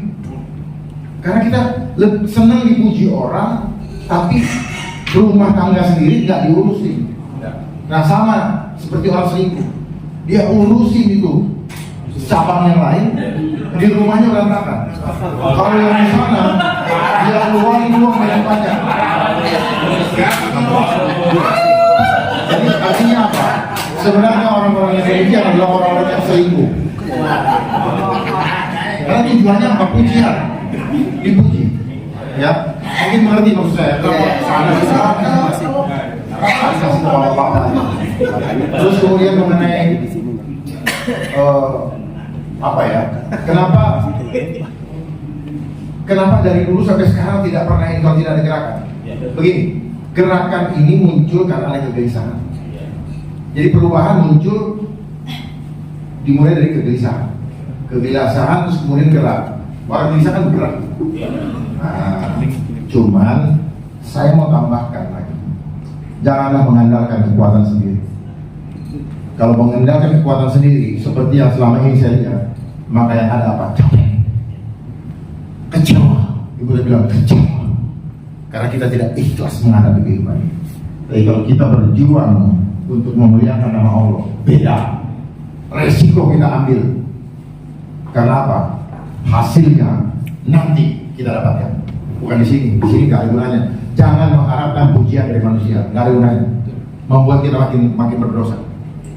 Makanya dunia ini apa? Kasih artis, kasih idola. Ternyata itu adalah menyembah berhala. Orang begitu, menangis-nangis, Justin Bieber dan sebagainya. Ternyata kita sedang menyembah, bukan menyembah siapa yang cipta ini.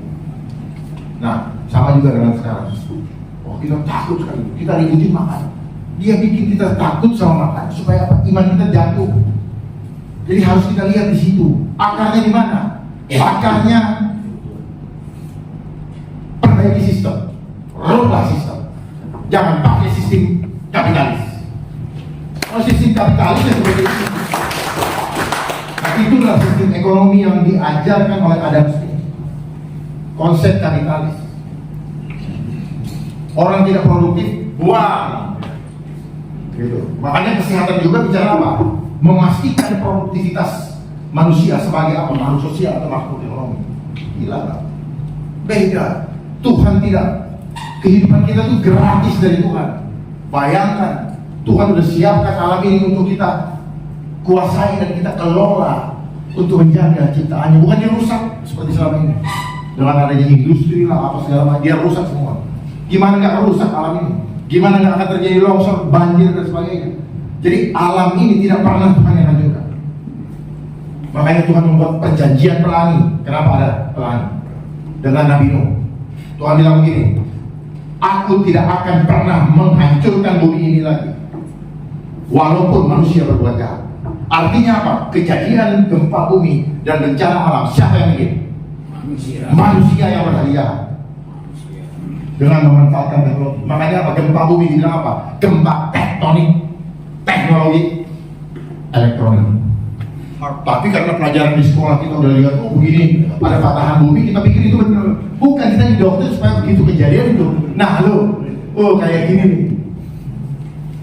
Terus kita bayar pula sekolah. Yang ngajarin kita yang enggak. Terus yang ngajarinnya juga kagak ngerti yang diajarin bener enggak. Buat apa? Saya tidak menafikan kita perlu pendidikan. Tapi pendidikan yang mengenal kehidupan untuk mengenal Allah. Bukan pendidikan yang mengajarkan kita untuk jadi koruptor. Makanya jadi koruptor semua. Perhatikan itu. Jadi apa yang ibu rasakan akibat daripada sistem menciptakan manusia-manusia monster yang selalu rakus. Karena sistem sekolah ngapain diadu sehingga melihat manusia lain menjadi musuh. Karena konsep yang dibangun adalah konsep homo homini lupus. Manusia menjadi serigala, itu yang diciptakan. Makanya kenapa dia selalu muncul dengan serigala, ada darahnya di situ. Karena dia makan, dia hisap darah itu. Makanya dia bangun konsep Dracula. Sadari itu. Jadi kita setengah mati, awas segala macam gini-gini. Sistem yang bikin. Jadi akarnya mana? Berubah sistemnya. Itu. Dan saya siap untuk berubah sistem itu. Saya siap memberikan pemikiran saya untuk berubah sistem. Karena saya tahu akarnya. Nah, saat ini akar persoalan bangsa yang paling mendasar, yang paling utama harus kita segera selesaikan adalah apa? Selesaikan hutang negara. Berapa? 7.000 triliun. Kecil. Kecil asal kita tahu caranya. Paham ya? Kalau nggak tahu pasti bingung. Masuk logika. Jangan tanya sama orang-orang ekonomi yang belajar di bangku sekolah, nggak akan ngerti. Karena dia tidak pernah diajar bagaimana menyelesaikan hutang. Tapi bagaimana Bapak Ibu selalu berhutang. Makanya dia buka kredit. Caranya untuk izin kita kredit apa? Rayu dia dengan apa? Barang ini bagus, barang ini bagus. Masalahnya cuma 10.000 kok. Syarat kerja. Ya mereka jahat, kita yang nunggu. Iya. Begitu. Dia mau jahat kalau kita nggak nunggu, nggak bakal. Saya mau Bapak tanya terus Pak, biar saya bongkar semua Bapak punya pemahaman yang selama ini terkunci oleh apa? Textbook. Orang-orang yang textbook begitu dikasih kayak gini, mind blowing, gak masuk akal gue. Iya kan? Akal lu gak nyampe. Akal lu diisi dengan kemampuan yang hanya segitu. Iya. Seringkali orang mau cocokmologi halu, lu yang gak ngerti. Betul. Jangan bangga dengan sekolah. Saya juga pernah sekolah. Tapi setelah itu baru saya sadar, saya sekarang nyampein. Ada orang yang nyampein. Kan kalau Bapak nggak sekolah nggak jadi bintang 3.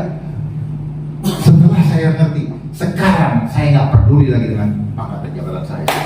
Saya harus sekolah. Kenapa? Kita dibodohi oleh sistem. Dan orang yang menuding saya, orang yang masih tidak paham akar masalahnya.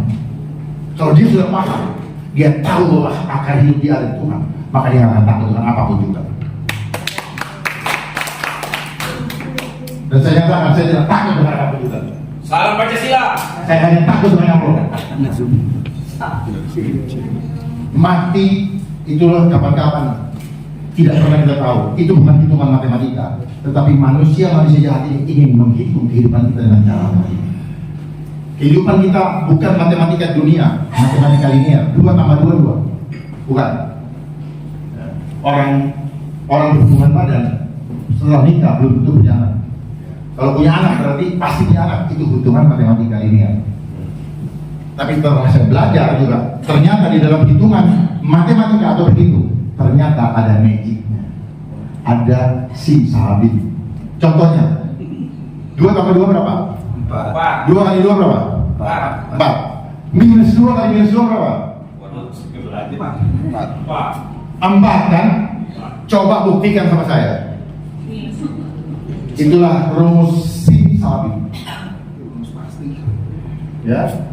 Ya, ilmu pasti itu ilmu mati. Yang benar itulah ilmu sosial.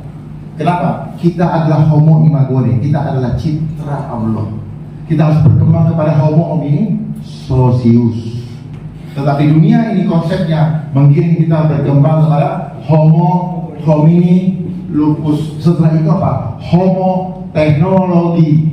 Dan kita akan dicap dengan mark of the beast, digitalisasi, tanda bilangan. Makanya kemana-mana sekarang pakai keris, gak punya hidup, gak bisa hidup. Dia mau bikin itu, semua hidup kita dikontrol, bukan dikontrol Tuhan. Dan ini buat kami, ini adalah lambangnya Antichrist, lambangnya Al-Masih Ad-Dajjal. Artinya apa? Saya sudah mengambil posisi menjadi kelompoknya Dajjal. Kalau kita memilih, atau yang lain-lain. Saat ini kita disuruh di sini atau di sini. Saya mengambil posisi di sini. Saya nggak mau ambil di situ. Kenapa? Azabnya udah jelas. Jangan main. Hidup ini adalah pilihan. Kita pilih ikut Allah atau senang-senang sesaat ini tapi lewat juga. Saya pilih yang satu. Karena saya datang dari dia. Saya hidup bukan dari sistem dunia. Saya hidup dari sistem surga. Sistemnya Allah. Makanya saya bisa bernafas. Tidak ada yang kasih saya nafas. Bapak Ibu sekalian yang sini pun tidak bisa memberi saya nafas. Banyak kita diajar berdoa tapi tidak ngerti berdoa yang sebenarnya gimana. Berdoa cuma komat kami saja tapi nggak jelas internetnya terhubung. Makanya kalau berjuang, mari kita berjuang bersama berjuang. Dengan cara apa? Libatkan Allah. Tanpa libatkan Allah, omong kosong, omong kosong. Karena yang perang buat kita punya kekuatan terbatas. Ya. Mereka punya semuanya, tetapi dengan Allah yang tidak mungkin jadi mungkin. Musa tidak bisa melewati, tidak mampu melewati itu, dan tidak ada hitungan matematikanya. Sampai sekarang tidak bisa orang akademis, naskah akademik menguraikan kenapa Musa bisa belah lautnya merah. Itulah iman, karena Allah sendiri yang belah.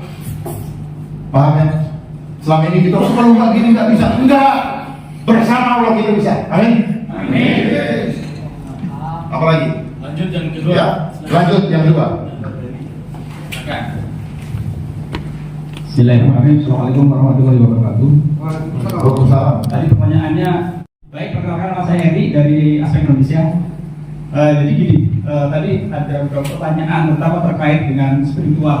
Perjuangan hari ini adalah perjuangan yang sudah dimulai dari A sampai Z lah ya, dan puncaknya adalah tanggal 10 Maret.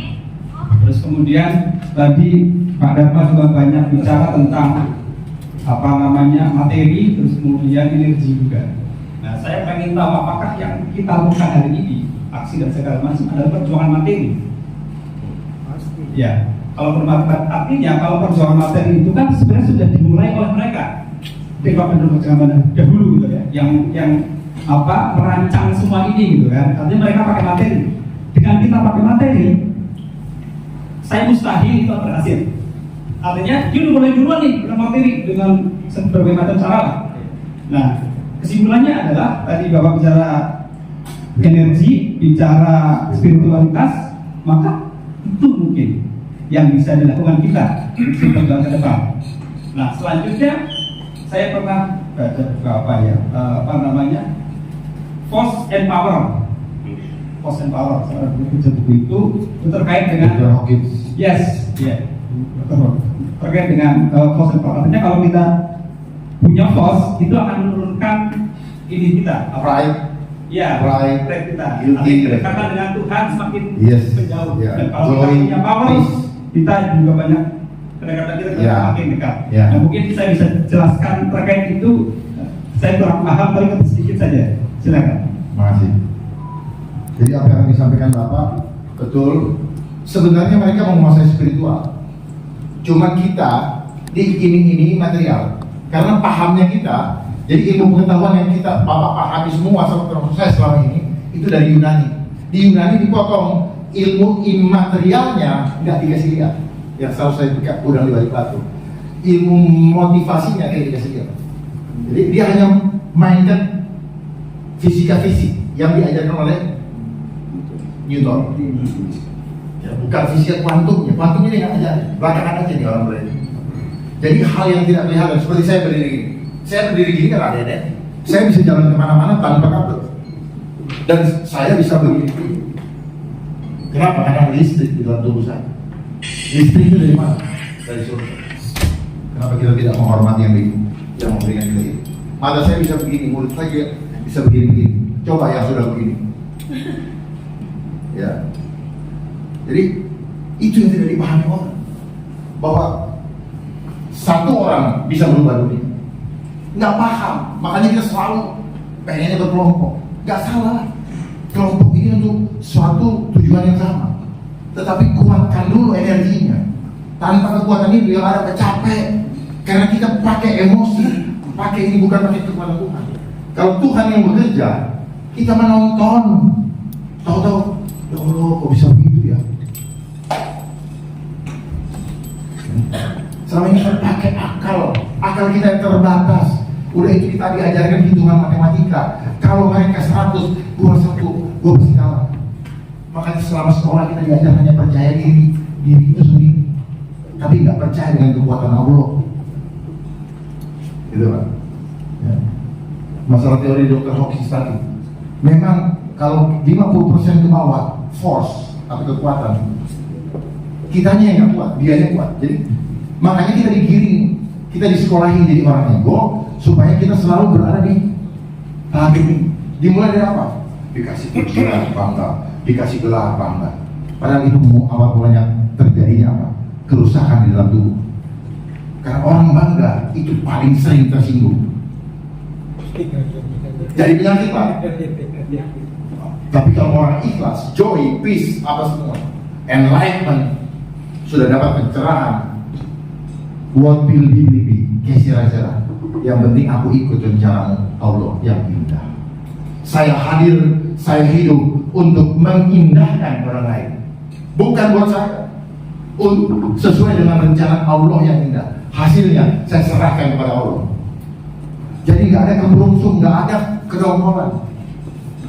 Kalau sudah ditanamkan itu beda hasilnya.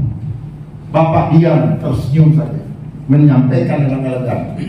Lawan akan berlari di melangkah.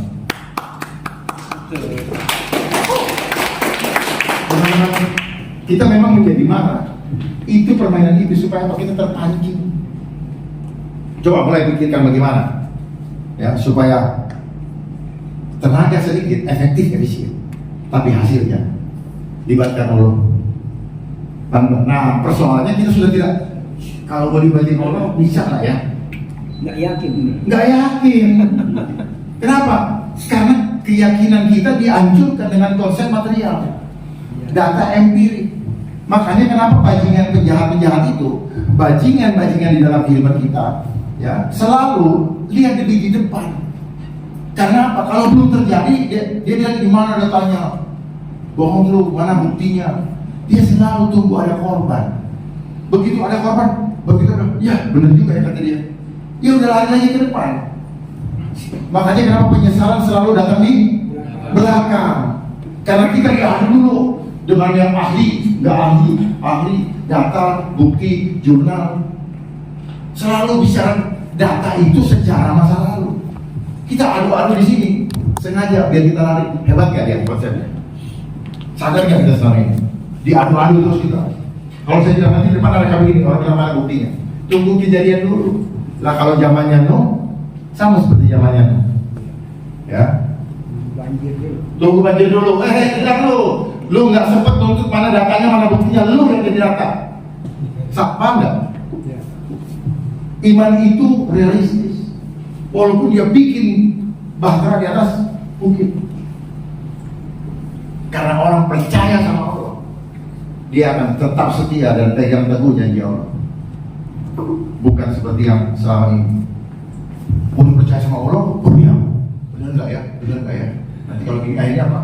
Datang ini, tolongin dong, gini. Udah. Akhirnya ya sama. Begitu tidak berhasil kita ngomongnya menyalahin Allah lagi. Allah belum mengenal. Padahal kita tidak tahu seperti apa yang Allah inginkan kita lakukan dalam hidup. Kalau kita ikuti rencana Allah, gak akan pernah terjadi kekecewaan. Itu yang dibilang apa? Inna lillahi wa inna ilaihi. Ikhlas terima. ikhlas kita melepas.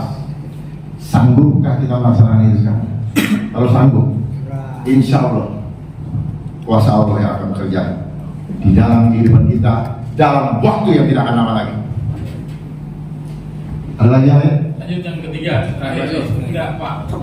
Waktu kita soalnya, nanti bisa lanjut di topik. Waktunya memang sangat mepet. Jadi pada ruang Pomtekum saya Pak Sohotman, ya bahan baku kita tidak jauh beda tempat dan mungkin di. Saya tertarik dengan pernyataan Bapak bahwa pada kuncinya kita mesti kembali pada nilai religius dalam kehidupan. Sebetulnya bangsa kita sudah banyak belajar itu, tapi kita kadang lupa. Dari konsep penagihan yang kita dapat pelajaran dalam keyakinan religi kita masing-masing itu sudah kita dapat pelajaran. Dari kehidupan masyarakat Indonesia kita juga sudah memperoleh pelajaran. Tahun 45 bangsa ini merdeka tanpa modal satupun. Orang ikut berjuang, tidak ada yang dibayar, tidak ada yang digaji, mampu membangun organisasi juga tidak dibayar. Sampai memperoleh kemerdekaan setelah penyerahan kedaulatan dari pemerintah Belanda tahun 49. Itu semua bentuk nyata bahwa keikhlasan adalah kunci dalam perjuangan. Undang-undang sudah mengajarkan kita banyak hal yang positif dalam undang-undang. Tapi menjadi pertanyaan, semua produk undang-undang kita itu selalu mencantumkan Undang-Undang Dasar 45 walaupun isinya bertentangan dengan Undang-Undang Dasar 45. Dan yang lucunya semua ikut mengamini bahwa itu benar sama dengan Undang-Undang Dasar 45. Dan yang mengoreksi justru dianggap bahwa itu tidak mengerti tentang Undang-Undang Dasar 45. Nah benar, jadi posisi kita sudah kalau dibilang orang terbalik-balik, ini kondisinya seperti begitu sekarang. Jadi pada dasarnya saya sangat konsen melihat bahwa apakah kita ini masih punya sistem hukum yang jelas untuk ke depan, itu menjadi tanda tanya yang besar. Kalau bilang perbaikan sistem, saya rasa sudah jauh selalu menjadi ikon kampanye pemerintah yang akan naik ingin memperbaiki sistem. Tapi begitu masuk pada pemerintahan, sistem itu juga nggak pernah disentuh-sentuh lagi. Jadi memang ada invisible hand, tangan kekuatan di luar itu yang mengatur ini semua, sehingga kita sangat tergantung pada kekuatan itu yang hanya bisa dicapai pada slogan-slogan. Jadi kayak ngomong kasarnya, kita mencari kepuasan itu aja. Dalam bahasa joroknya mungkin kita, ya mohon maaf kalau saya sebutkan, kita sampai bermenang dalam posisi itu. Bermenang tapi tidak memberikan nasihat, kepuasan sesaat yang kembali lagi akan dituntut mencari kepuasan lagi. Jadi pengorbanan yang tidak ada manfaatnya, yang menghasilkan juga tidak ada manfaatnya. Saya rasa itu yang kita mesti lakukan apa ke depan ini untuk sama-sama kita bergerak dari titik yang sama kembali pada real sesuai dengan cita-cita berdirinya bangsa Indonesia. Terima kasih Pak. Terima kasih banyak Pak. Terima kasih banyak Pak. Jadi apa yang Bapak sampaikan itu saya maklum, ya. Kita sudah diajar mengenai religius, tapi teori, praktiknya hanya dalam mind, nggak dilatih tubuhnya untuk mampu melaksanakan itu. Jadi religius sama spiritual, kalian beda tipis Pak. Dia religius, cuma dalam konsep pergi sholat dan mengetahui orang. Tapi apakah dia terhubung betul dengan Tuhan? Apakah dia dapat kekuatan dari Tuhan? Tidak. Makanya takut, kuncinya orang beriman itu tidak tahu. Kalau selama masih ada takut sedikit, tanya, iman gue bener gak ya? Pergi sholat, pergi berdoa, tapi pulang masih takut. Itu namanya ritual fisik. Religius Pak, di mata manusia. Ya. Saya kenapa? I've been there. Saya juga pernah seperti itu. Kelihatannya religius, tapi hati saya gelisah, gentar, dan sebagainya. Masa depan menjadi gelap. Karena cuma dalam konsep main aja, tidak mengenal soulnya, nggak ketemu dengan akarnya. Mind, body, mind, and soul. Bodinya enggak. Bagaimana mau religius cuma dalam konsep? Ada orang jatuh bodoh amat, capek gue ngangkat dia. Ada orang susah, iya religius, tahu harus nolong, nah, tapi enggak lah. Jadi harus dilatih. Sama seperti mereka melatih kita menggunakan masker terus-terusan, itu dia latih menjadi kebiasaan. Jadi otomatis mendarah daging karena dia bermain di alam bawah sadar. Yang mengatur hidup kita itu alam bawah sadar, Pak. Sementara sekolah hanya pikiran sadar, makanya IQ kita cuma 5% menguasai hidup kita. Mau ngatur yang 95% kayak sanggup, Makanya kita gampang ceng, ya.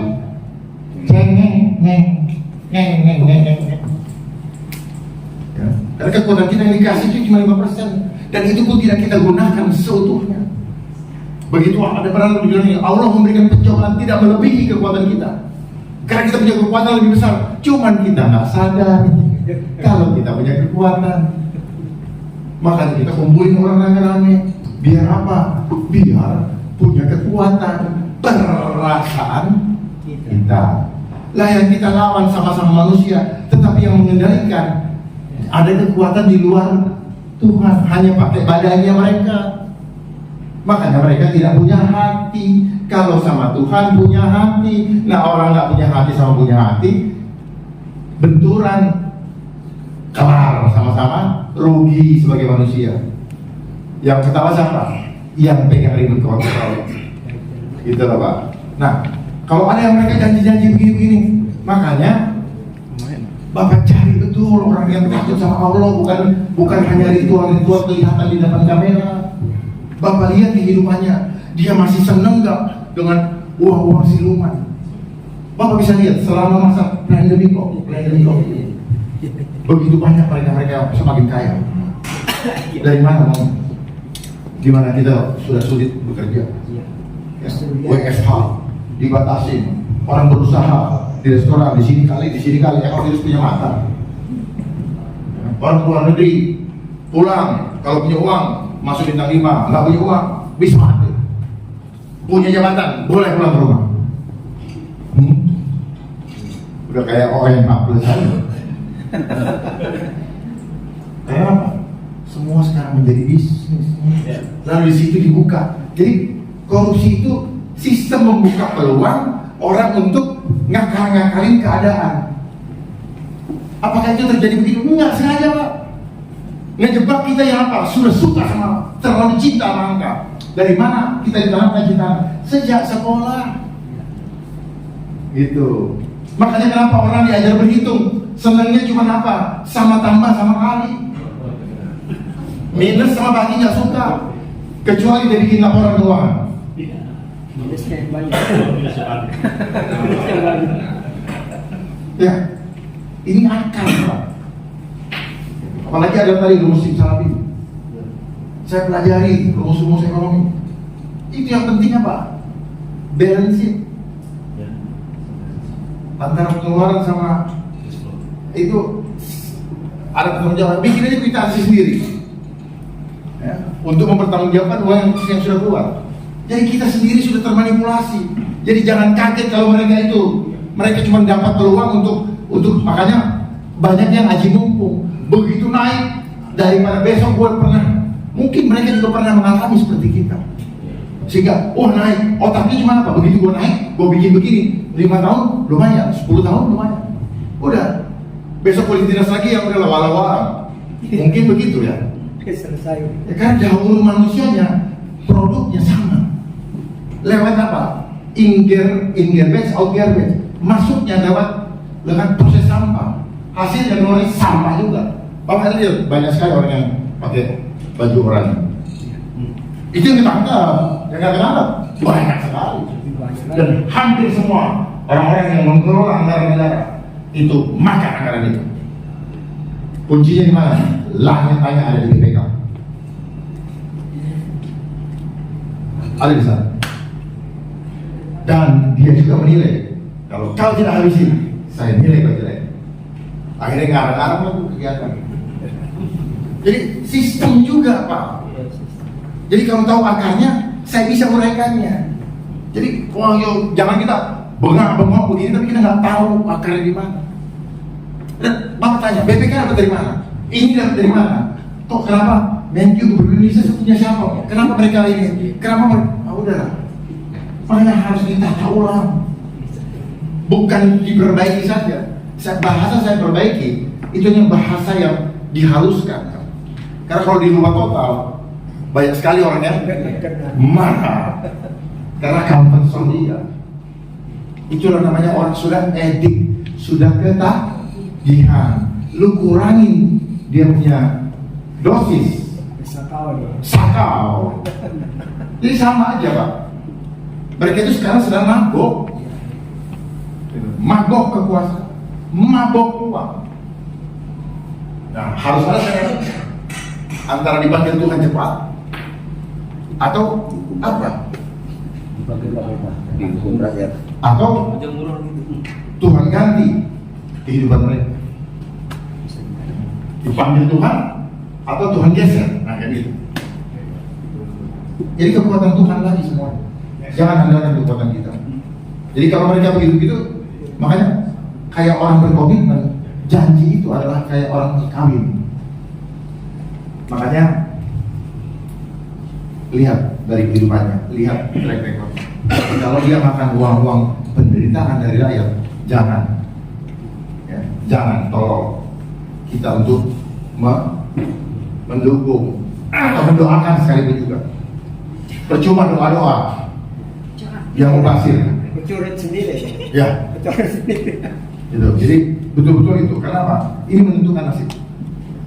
Sementara yang kita lihat, jangan sampai kita boneka lagi. Karena boneka kelihatan aja di depan, tapi yang pegang di sini kayak itu loh.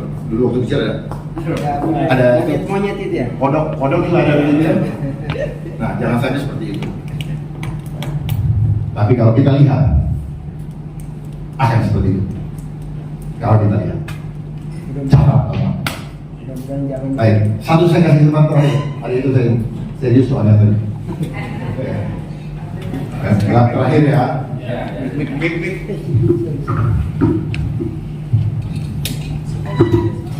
Terima kasih. Ada beberapa pertanyaan yang saya mau sampaikan. Umurmu berapa? Satu aja lah. Umurmu berapa? 46, 46. Perutmu 50. Langsungnya ke lekes kesulitan. Pertama 57 Pak. nama Beda di. Komeng atau Satyo Purwanto dari DPP KSPSI. Terima kasih. Pertama, Omnibus Law ini jelas kalau menurut saya, ini jelas adalah pengkhianatan dan rongrongan terhadap Pancasila. Karena isinya semua undang-undang, mau yang cipta kerja, yang kesehatan, yang karena banyak termasuk pengelolaan SDA sumber daya alam, itu adalah isinya ya eksploitasi terhadap pekerja warga negara Indonesia, dan isinya mempermudah dan memperlama. Pertanyaannya Pak. Pertanyaan saya begini, ini adalah rongrongan dan pengkhianatan. Lalu di mana kerja intelijen selama ini? Kalau ini berupa rongrongan pengkhianatan terhadap Pancasila. Selama ini rakyat hanya diberitahu soal fundamentalisme agama, radikalisme agama. Tapi bagaimana radikalisme pasar yang terdapat di dalam pasal-pasal di Omnibus Law ini yang juga orang-orang Pancasila yang mengancam kedaulatan negara. Nah, ini bagaimana kerja intelijen? Itu pertama. Yang kedua, apakah tadi Abang menyampaikan soal, kalau menurut saya itu sebuah teori konspirasi tentang rencana Dari mana Bapak tahu? the new world order. Dari mana Bapak tahu? Baca buku kan? Ya, dengar ya? Ya baca. Jadi ilmu kita itu ilmu dengar apa kata orang. Sehingga orang bilang teori konspirasi padahal fakta. Oh, terus begitu, itu permainan mereka yang bikin Omnibus Law. Udah, saya jawab aja. Berarti Adinda tadi tidak dengar. Di mana intelijen? Ini konsep intelijen. Sehingga pada barang ini jadi. Naskah akademik juga itu konsepnya intelijen untuk memanipulasi apa yang mereka inginkan supaya orang pikir ini tenang. Jadi dia menguasai dari Astagatra deh. Astagatra ini kuncinya. Kuasai geografi, mainkan Ipolex Sosbud. Kuasai demografi, mainkan Ipolex Sosbud. Tadi ada yang bilang sendiri. Diadu domba. Kuasai demografi, kekayaan alam, mainkan Ipolex Sosbud. Jadi nggak pernah ada kedamaian. hak asasi manusia juga gitu. Oh, hak asasi berhak begini-gini, udah biar kita ikut satu, sistem dia jalan terus. Sekarang dia sudah masuk pada tahap depopulasi atau kontrol populasi total. Ini namanya keinginan. Coba cek LSM itu produknya mereka, NGO. Ya, nanti ribut lagi, wah dananya dari mana? Padahal sama-sama tahu, gitu loh. Terus muncul badan-badan dan komisi-komisi, makin banyak utang negara. Apa mereka kerja? Terima komisi. Lembaga-lembaga yang sudah ada, yang struktural, udah itu aja dimatangkan. Kalau ngomong ini enggak, emang sengaja mereka tuh yang dari sono, yang memainkan dunia ini, dia kasih gelontorkan duit sebanyak-banyaknya untuk menguruskan dia punya agenda. Lu boleh cawe-cawe, yang sedang berkuasa boleh cawe-cawe, dibiarkan cawe-cawe, tapi harus pinter-pinter nutupinya. Kalau tak ketangkep, tanggung jawab sendiri. Lalu dia siapkan KPK. Jadi makanya sistem ini menjebak. Dulu ada namanya rahasia bank, sekarang udah hilang dengan adanya PPTK. Hilang dengan sendirinya, nggak ada pengumuman hari ini kita tidak ada lagi rahasia bank, nggak ada. Hilang dengan sendirinya. Jadi kayak terignore, tertambias dengan adanya aturan baru dan seterusnya. Terus dulu ada hak asasi manusia, dengan undang-undang ini hilang total. Jadi kalau ada bilang ini kejahatan, apa ini kalau pengkhianatan, bukan. Dan tadi saya bilang ini undang-undang kejahatan kemanusiaan. Gak usah lagi bilang mengkhianati, enggak. Negara kita sudah tidak merdeka, alam kita sudah tidak merdeka. Sekarang tubuh kita yang mereka menguasai. Orang suami istri aja mau berhubungan badan, istrinya nggak mau atau suaminya nggak mau masuk KDRT. Nah ini tubuh kita loh, ini tubuh kita. Jadi saya lebih concern kepada bukan saja itu cipta kerja, tapi omnibus law itu apa kesehatan ini selesai habis bis. Makanya kenapa dia bilang bis bus habis beneran, karena omni ini semua dia naikin ke bus, di bawah diangkut supaya masuk neraka. Bukan memang beneran saja. Karena ini konsep Dajjal. Lu jangan percaya sama Allah lagi. Lu ikut dengan sistem kita. Lu ikut, tetap aja lu nggak selamat. Karena yang dibutuhkan adalah sikap hati yang tidak lagi setia sama Allah. Beneran. Karena orang takut gak makan, ya udah deh. Tuhan bilang, lu nggak setia apa-apa, lu nggak percaya sama gue, lu coba-coba sama gue yang hidupin lu takut sama manusia yang bajingan berdosa itu. Ya. Itu, jadi dunia ini manusia-manusia itu ingin membuat kita seperti itu, tunduk kepada dia. Tapi yang dia bawa adalah konsepnya iblis, konsepnya Dajjal, konsepnya antikris. Kita takut lapar.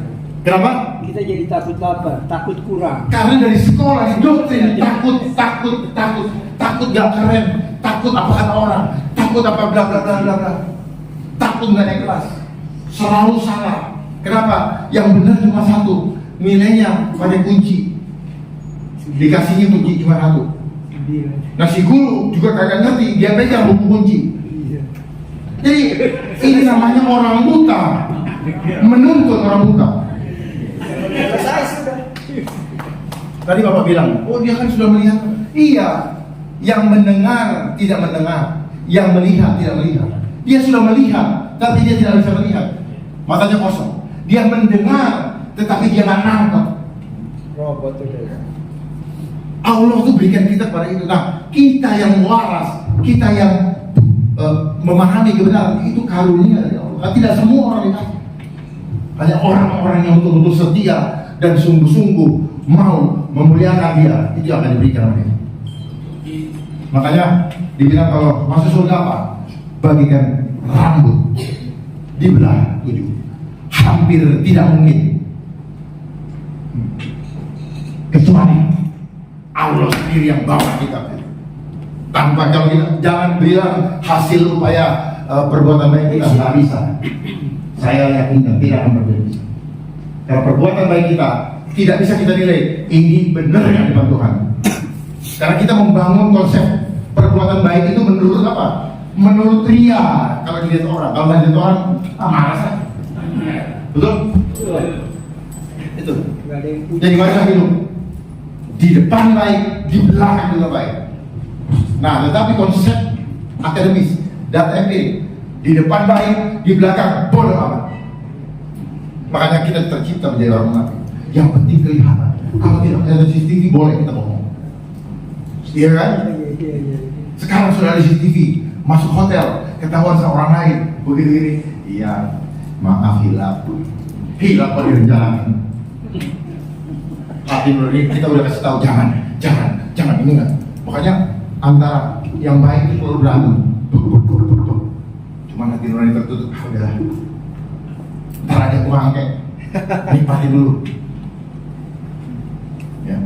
Kalau kita punya bangsa Indonesia adalah bangsa spiritual, insan nusantara, makhluk mandiri anta menuju dan rasa pencipta. Jadi jangan takut kita berjalan dalam kebenaran walaupun sendiri, karena yang akan menjaga kita bukan kelompok manusia ini, bukan kelompok mana, tapi dia akan jaga kita. Kita berkelompok, begitu tidak sama kepentingannya, duit kagak dapat, dia kabur. Jangan ngarepin itu.